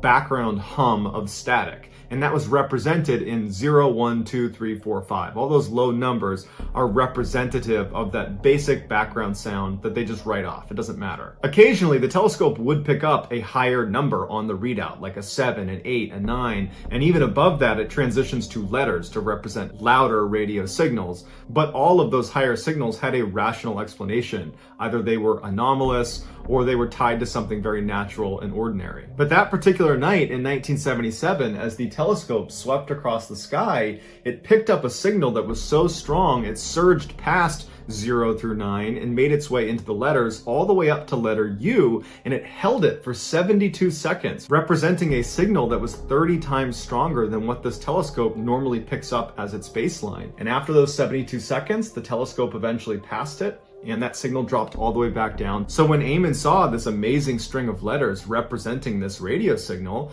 he circled it in red ink and wrote next to it, "Wow!" exclamation point. And from that point forward, this transmission became the WOW signal. One of the main reasons the WOW signal was not immediately cast out as some anomaly or chalked up to some other natural occurrence is because of what we understand about radio wave transmission. The goal of this radio telescope was to try to pick up radio signals coming in from other worlds. And so the way they did that is they opened up a whole bunch of different channels, receivers, they had 50 of them, and anytime they were aiming their dish in a direction of the sky, if there was any radio waves coming towards them, they tried to capture them on different radio frequencies. If you were aiming your antenna in a direction where natural radio waves were coming towards you, it would hit one channel and then diffuse over adjacent channels because it's not a targeted radio wave.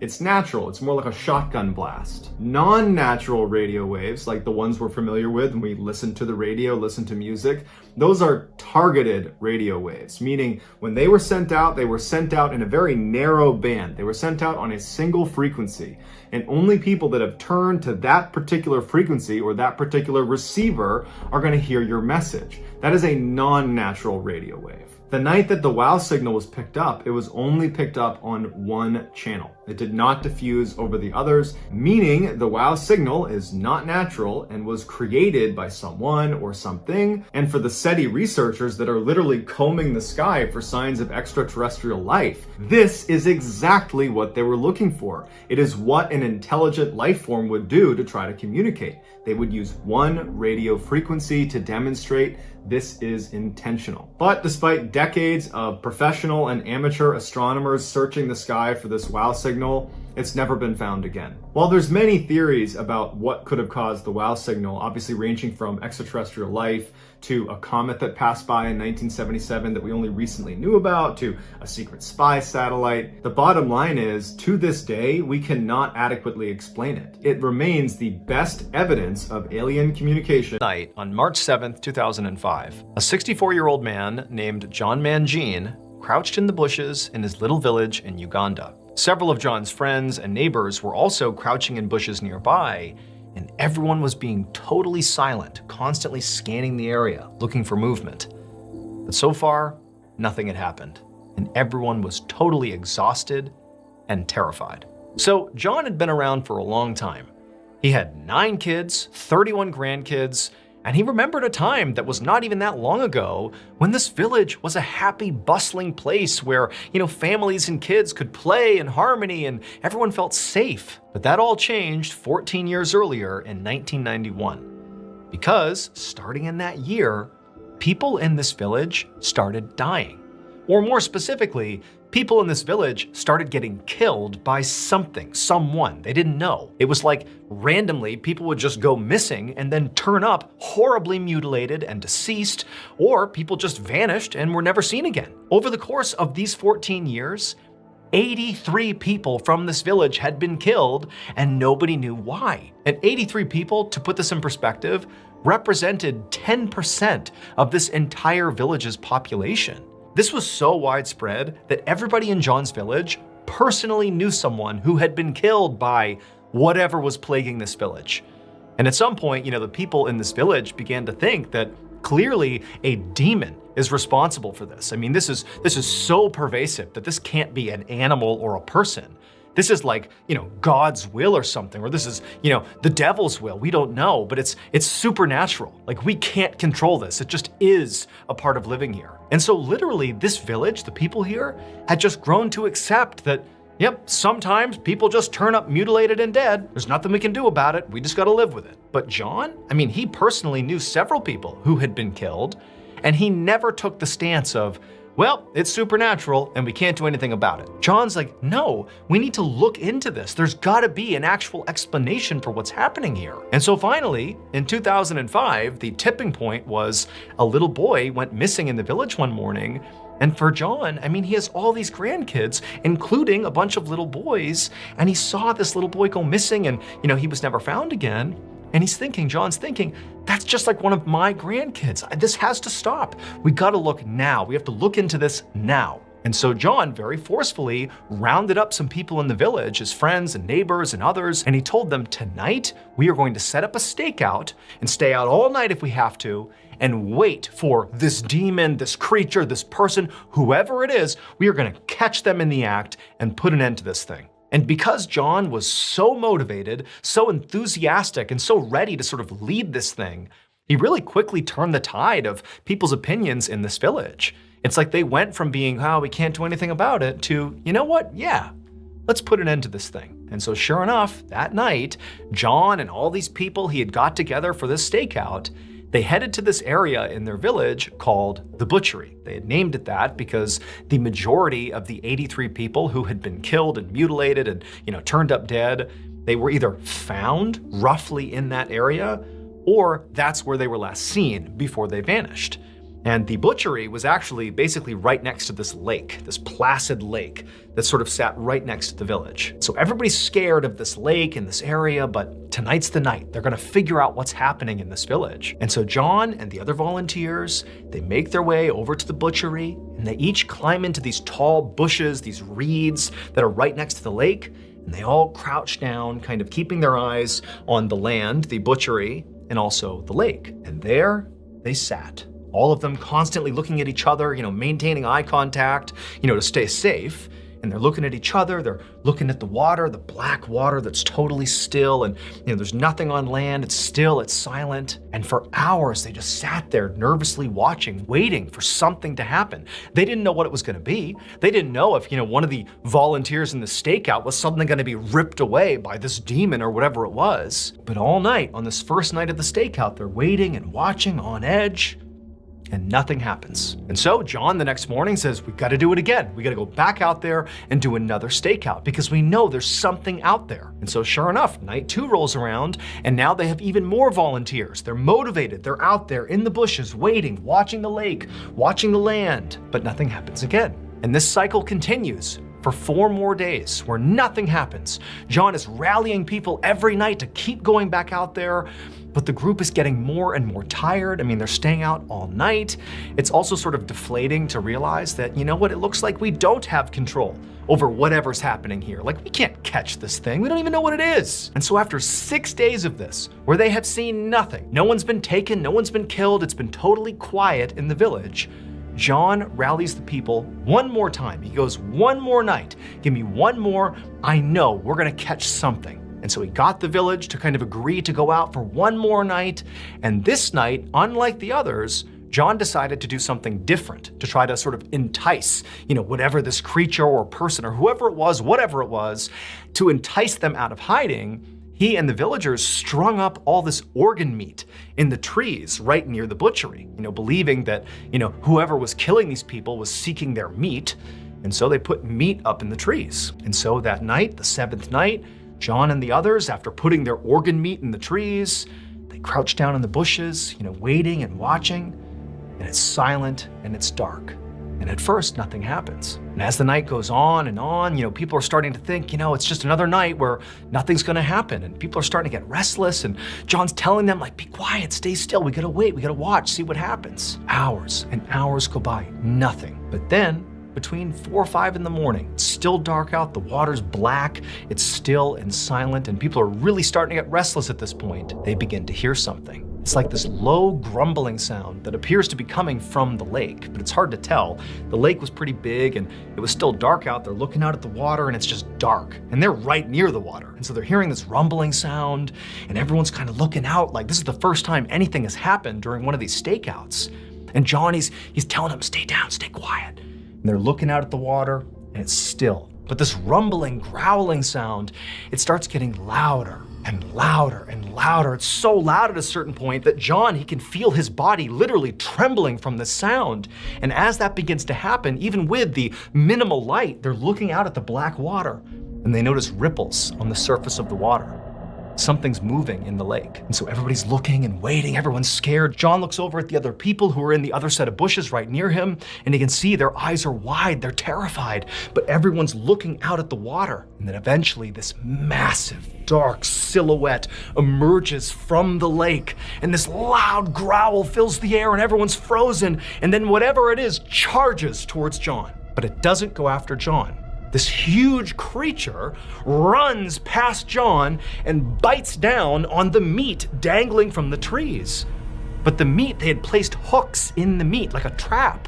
And as soon as this thing bit onto the meat, it got snared in one of the traps and it couldn't move. And John, who had been waiting for this moment, even though he has no idea what's happened here, he knew he needed backup. And so he got up and sprinted into the village and began screaming for everyone to come out here and help us. And so 50 villagers came pouring out of their homes, and they all descended on the tree with all the organ meat and this huge creature dangling and thrashing from the trap. And they suddenly realized that what had been plaguing their village was not a demon. It was instead the largest saltwater crocodile ever found in Uganda. This crocodile was 16 feet long, over 2,000 pounds. I mean, this thing is massive. And for 14 years, this crocodile had been sneaking into the village, grabbing people, and dragging them back to the lake. And nobody had seen it. Or more specifically, anyone who had seen this crocodile, this beast, did not live to tell the tale. Authorities were quickly called to the village, and they wouldn't allow the villagers to kill this crocodile as much as they wanted to. Instead, the crocodile was relocated. Of December 24th, 2001, a 48-year-old businessman named Kevin Butler was in his kitchen inside of his home in Dallas, Texas, preparing food. The following day, he was going to bring this food to a Christmas party at his friend's house. And as Kevin was preparing this food, he heard his friend Larry, who spent a lot of time at his house, call to him from down the hall. Now, Kevin didn't really hear what Larry wanted, but he could tell from the tone of his voice that, he wanted him to come over there right now. And so Kevin said, okay, I'll be there in a second. But then, after washing off his hands and beginning to walk down the hall to go see Larry, Kevin heard another sound that stopped him in his tracks. He heard the sound of two men's voices coming from outside of his house. The men sounded drunk, and they sounded like they were literally in his front yard. And also, Kevin thought he recognized the voices. And so instinctively, Kevin flew over to the door and whipped it open. And sure enough, it was Johnny Serna, one of Kevin's former employees, and Daniel Torres, who was Johnny's half-brother. These were the two men he thought he heard outside, and here they are. And even though Kevin was expecting to see them when he opened the door, it was like seeing them in real life was just totally incendiary. Kevin was immediately so mad. For several months, Kevin and Johnny had been in this very public feud over money. And in fact, Johnny at one point had even tried to steal from Kevin by forging a check. And so now Kevin looked right at Johnny and Daniel and goes, "Oh, what are you guys here to steal from me again?" And in response, Johnny didn't say anything. He just charged forward and punched Kevin square in the face. Kevin was so stunned that he practically fell over. And then before he could do anything, Johnny and Daniel had pummeled him to the ground and were kicking and punching him. And then they dragged him further into his house and slammed the door behind him. Kevin continued to try to get away, but he just couldn't. One of the brothers was holding him down. And then before long, one of the others had gone off and come back with electrical cord, and they tied him up. And then once Kevin literally was fully bound and couldn't go anywhere, the brothers went into the kitchen, got knives, came back, and they began stabbing Kevin over and over and over again. And as all this commotion was happening out in the living room, Kevin's friend Larry, who was right down the hall, heard the whole thing. He heard the sound of, the two drunk guys coming in. He heard the sound of Kevin clearly being attacked. And at first, Larry was terrified and didn't know what to do. But as he heard the sound of Kevin screaming out for help, Larry jumped into action, and he flew down the hallway and he charged out there, and he saw Daniel still on top of Kevin stabbing him, and Larry just went right after Daniel. Now, Larry was unarmed and really didn't stand much of a chance to begin with, but he did whatever he could to try to get Daniel off. He began biting and scratching him and doing whatever he could, but it wasn't enough. And eventually, Daniel overpowered Larry, and then before long, Johnny and Daniel were not just stabbing Kevin, but were also stabbing Larry. And so in the end, both Kevin and Larry, the two friends, were stabbed to death. And then after they were dead, Johnny and Daniel fled the scene. But what the two half-brothers didn't know was that even though they had just killed Larry, Larry had actually just made sure those two brothers would get caught. Because when Larry tried to fight Daniel off, he had literally bit Daniel and gotten Daniel's blood on his mouth. And ultimately, when the police showed up, they took the blood from Larry's mouth, and that was DNA evidence, and it led them right to Daniel. And so Daniel and Johnny were soon arrested and charged with murder. However, they were only charged with one murder. And that's because during the attack, when Larry flew down the hall to try to protect Kevin, well, he literally flew. Because Larry was not a person. Larry was Kevin's pet cockatoo. and he was named after Larry Bird. Kevin had adopted Larry 2 years earlier, and the two had become like best friends. And so when Larry heard his best friend Kevin being attacked, he flew in to try to help, and he wound up clawing and pecking at Daniel's head, ultimately getting Daniel's blood on his beak, which led to their arrest. Daniel Torres and Johnny Cerna were both ultimately convicted of murder and sentenced to life in prison. In the late 1980s, a man in his 20s named Norm walked into a house party in the Hollywood Hills, which is a very exclusive and pricey neighborhood in Los Angeles, California. In this house, which was filled with people, there were all these actors and entertainers and Hollywood-type people, and Norm, who was this kind of scruffy guy with long stringy hair and who had no experience in the entertainment industry, knew he did not fit in here at all. In fact, Norm never would have been at a party like this if not for what had happened to him just a few hours earlier. So that afternoon, Norm had gotten into a fight with his boss at the motorcycle shop where he worked. Now, Norm and his boss never got along, but they managed to coexist for the most part, except today, this small argument had turned into a huge argument that turned into Norm getting fired. And so after getting fired, Norm left the shop and just began aimlessly walking around Los Angeles until he wound up running into one of his friends. And over the course of this conversation where Norm's like, yeah, I got fired, not doing too good, the friend was like, oh, well, tonight there's gonna be this big party up in the Hollywood Hills. Why don't you come along? And Norm, who was feeling admittedly pretty down after being fired, decided, you know what the heck? I'll go to this party because maybe that will boost my spirits. And so now here he was. And so Norm went and found his friend in the house party, and for a little while, the party was pretty great. I mean, Norm felt kind of uncomfortable, didn't really know anybody. It was kind of awkward, but it was fine. Him and his friend were drinking and chatting, and his friend was introducing him to some people, and it was all good. Except Norm just couldn't shake the anger he felt about getting fired. Not only at the fact that he was now unemployed, which was a huge problem, but he also just felt mad at his boss. Like, how dare his boss do this to him?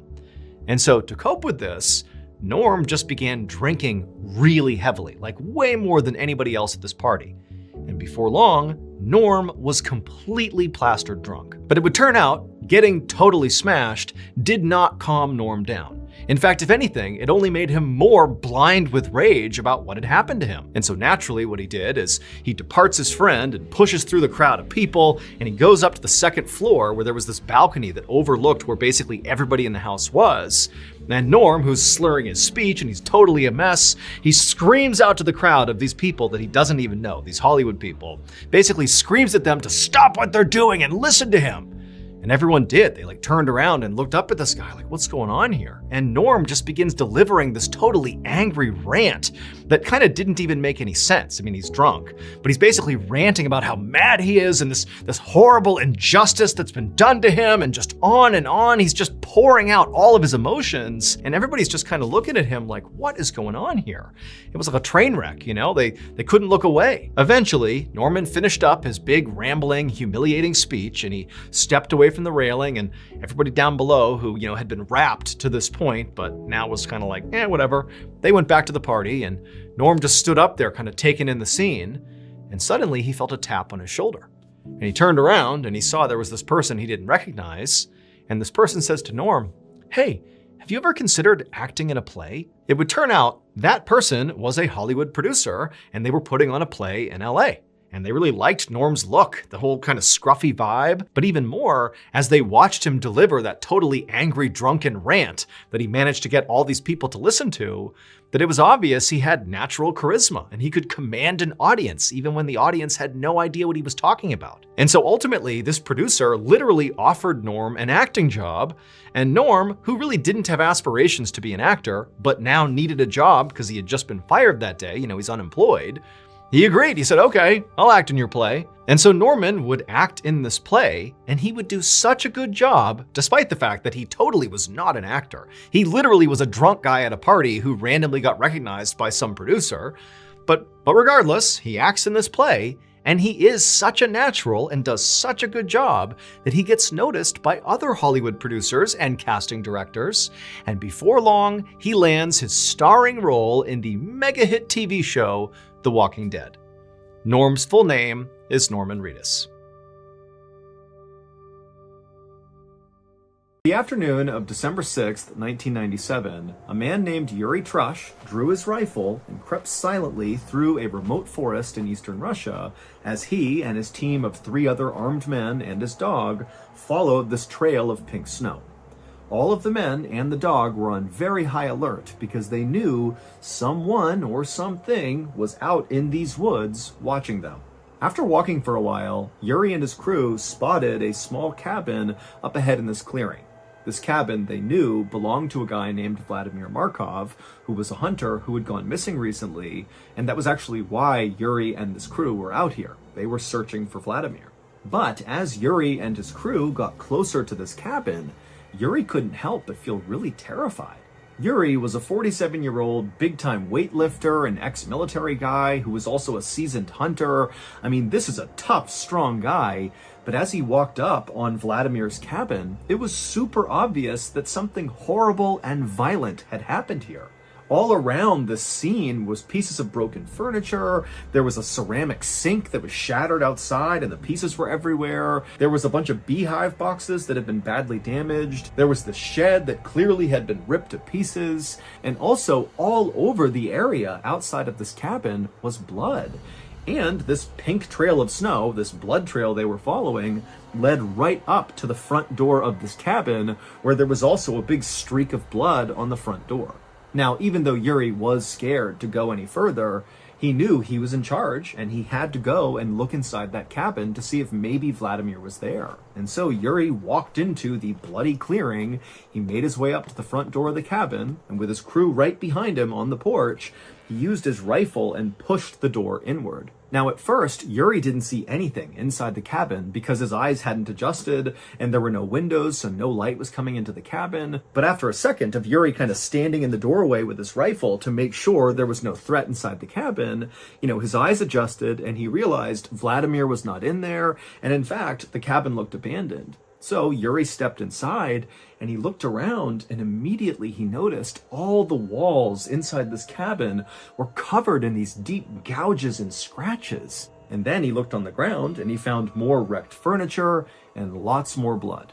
But in a weird way, this actually gave Yuri some hope that maybe Vladimir was alive. He might be badly hurt, but if he's not here, he must be somewhere. And so Yuri turned around and he walked out of the cabin, and right as he stepped onto the snow with his men and his dog right behind him, 3 things happened practically all at once. The first thing was Yuri's dog began whining uncontrollably and running in circles. And number 2, there were all these crows in the trees nearby that just all at once suddenly flew into the sky and disappeared.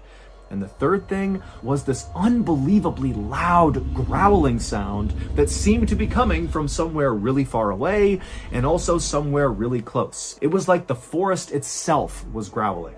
5 days earlier, on December 1st, the soon-to-be missing hunter, Vladimir Markov, decided to give up on another unsuccessful hunt, and he slung his rifle over his shoulders and he lit a cigarette under his big bushy mustache, and he and his 3 dogs turned around and began the slow walk back to their small cabin in the middle of the woods. Vladimir was really frustrated because he'd been staying in this cabin in the woods, away from his wife, away from his family, to try to hunt some game and bring some meat back, but so far he hadn't caught anything. But as Yuri and his 3 dogs kind of rounded a corner in this forest, he spotted something up ahead that was like an answer to his prayers. He saw there was a dead boar just lying out in the middle of the forest, and it was in this big pool of blood, and there was still steam coming off of the body, which meant this was a fresh kill. And so Vladimir raised his rifle in case whatever had killed this animal was nearby, but when he didn't see anything, he just went with his dogs over to the carcass and he pulled out a hatchet and he cut off 2 big haunches of meat from this boar. Now, Vladimir knew it was totally in bad form to steal another potential hunter's kill, although he didn't know if a hunter had killed this boar or if another animal had killed this boar, but he still felt bad about what he was doing. However, Vladimir was desperate. He didn't have any meat, and here it was, so he took the opportunity. After Vladimir had wrapped up this meat and put it in his bag, he and his 3 dogs jogged the last few miles back to the cabin, and when they got there, it was basically pitch black outside. Now, Vladimir was not scared of the forest at night, but he knew there were predators out here at night, so he needed to act quickly.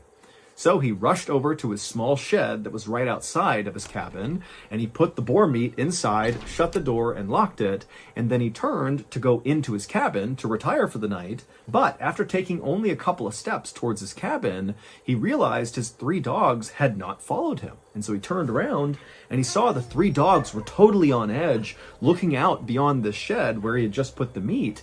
They were kind of looking out into the dark forest.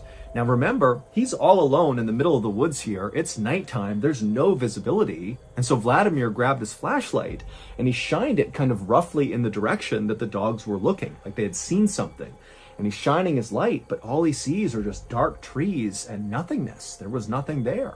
Vladimir did his best not to panic, but he couldn't help but feel like there was a predator nearby and his dogs had picked up on it, and so he just wanted to get inside the cabin and shut and lock the door as quickly as possible. And so he began backing up towards the door of his cabin while calling his dogs towards him, and 2 of the dogs followed. But a 3rd dog just stayed where she was and continued to kind of whine and growl and look out away from the cabin in this direction that all the dogs were looking. But eventually, this dog just took off running into the forest. Vladimir, who loved his dogs, screamed and screamed for this dog to come back. But the dog didn't. And so Vladimir just stood there with his 2 dogs in front of his cabin door, listening to the bark of this 3rd dog getting farther and farther away into the woods. And then suddenly, Vladimir heard his dog start to whimper.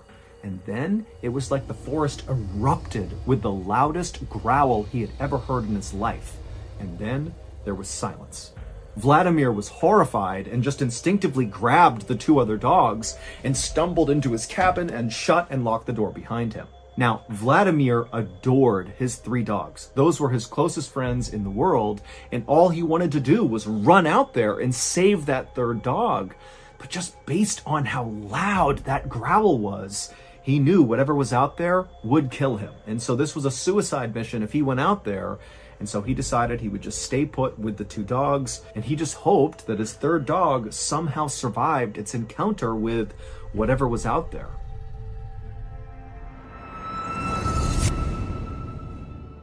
If you're enjoying today's story, well, I have exciting news for you. My long-awaited very first book is out right now. It's called Mr. Ballen Presents Strange, Dark, and Mysterious, The Graphic Stories, and it's shipping worldwide right now. This graphic novel was truly a labor of love, but I can tell you it came out just beautiful, and I think you're going to love it as much as we do. It has 4 feature-length, brand new stories, one of which you're listening to right now, along with 5 OG classic Mr. Ballen stories that have all been reformatted and re-edited to fit this book. After sitting in his cabin for only a couple of minutes, kind of consoling his 2 other dogs, Vladimir heard more activity outside of his cabin. He heard what sounded like wood splintering and breaking. Now, there were no windows in Vladimir's cabin. However, he had drilled a couple of holes, very small holes, in each of the walls of the cabin so he could look out and use them as hunting blinds. And so Vladimir ran to the hole that looked out the front of his cabin towards where his shed was and where this wood breaking sound was coming from. And when he looked out through this hole, remember, it's the middle of the night, there's no lights outside, so he couldn't really see anything. But even in the darkness, when he looked kind of roughly in the direction of the shed where the boar meat was, he could clearly see this huge, shadowy creature moving around really violently, like its body was jerking in different directions. And it was obvious to Vlad that whatever this creature was, it was ripping his shed to pieces, breaking all the wood apart, probably to get in and get the boar meat.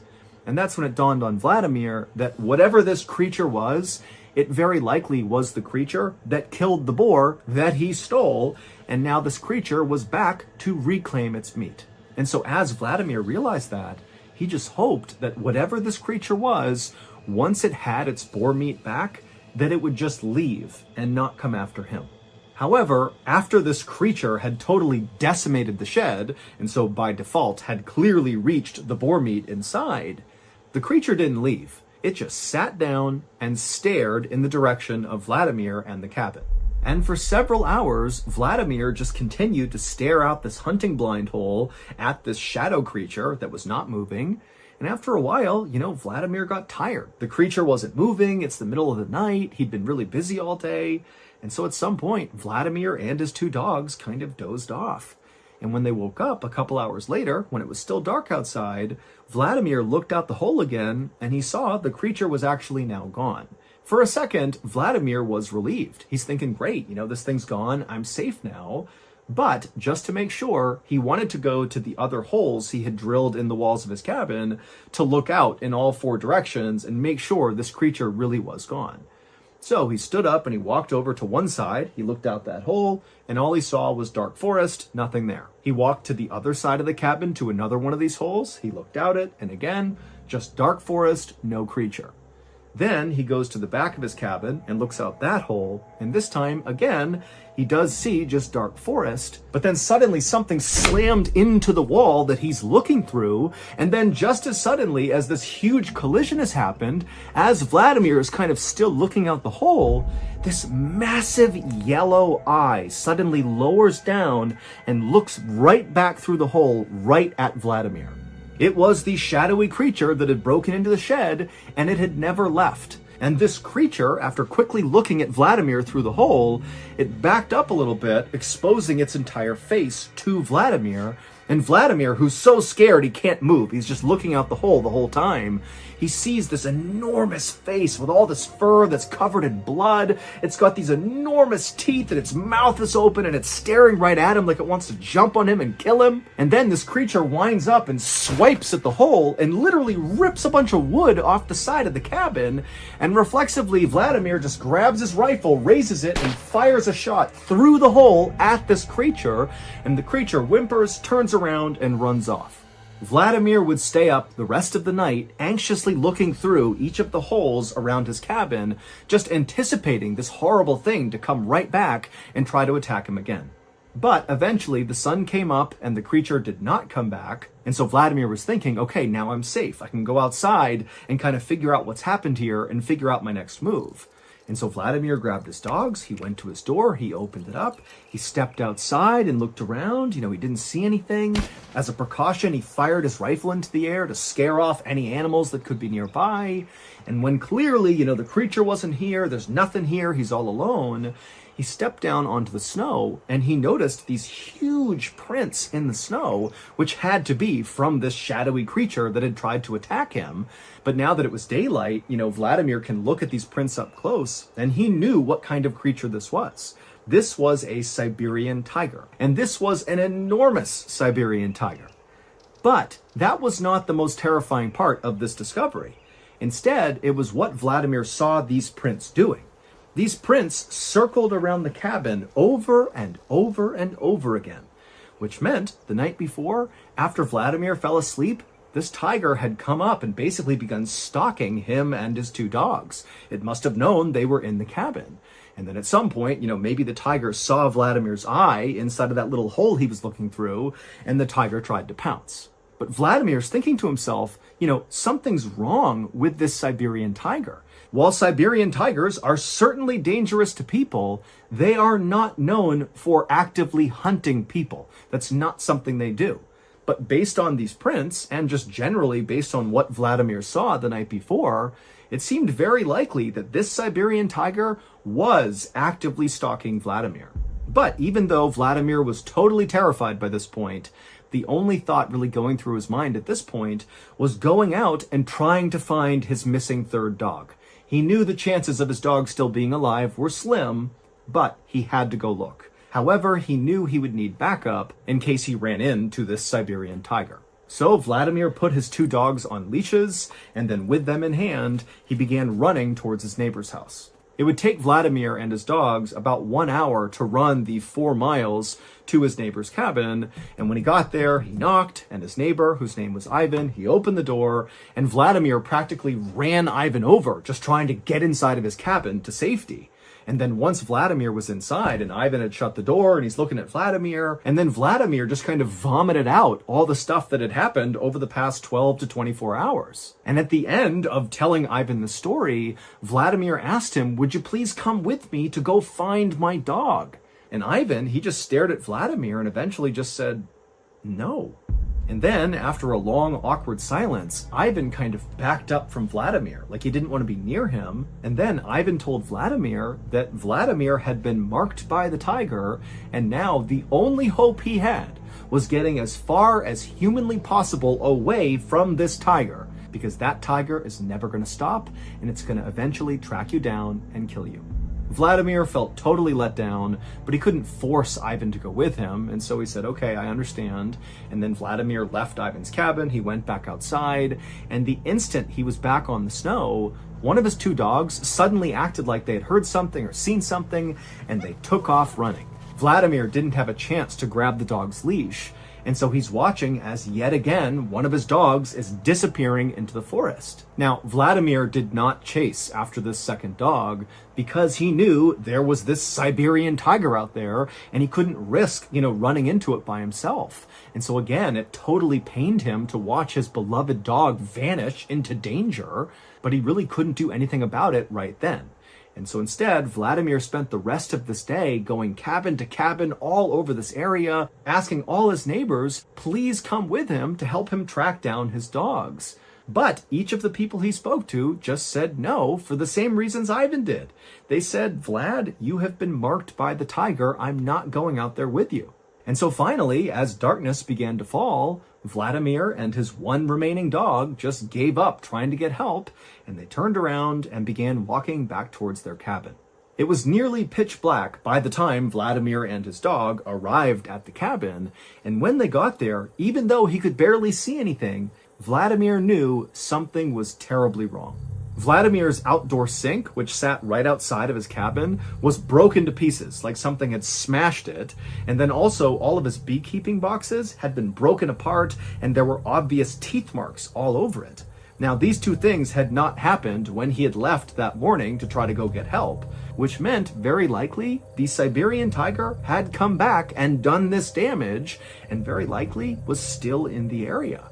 And so all Vladimir is thinking is, I have to get in my cabin as fast as possible and shut and lock that door. And so Vladimir grabbed his last dog, and very carefully he maneuvered his way through all the wreckage. He went up to his front door, and as he's about to open it up, he hears whimpering, and it sounds like one of his dogs who's gone missing, and the whimpering is coming from inside of his cabin. And so without any hesitation, Vladimir flung the door the rest of the way open, and he looked inside, and he couldn't see anything at first, but then he noticed there was this kind of pile of broken up furniture from the day before, and the whimpering appeared to be coming from underneath it.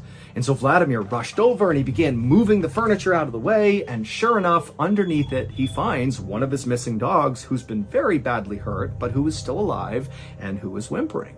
And so Vladimir, he's so happy that one of his dogs is okay, and he grabs his dog. But unfortunately for Vladimir, this was a trap. Now, we don't know this for sure, but the leading theory is this Siberian tiger actually set this trap on purpose to catch Vladimir. It's believed that this tiger wounded the dog so the dog would begin to whimper, luring Vladimir out, at which point the tiger could pounce. 4 days later, that armed search party led by Yuri arrived at Vladimir's cabin. They found it destroyed with blood everywhere.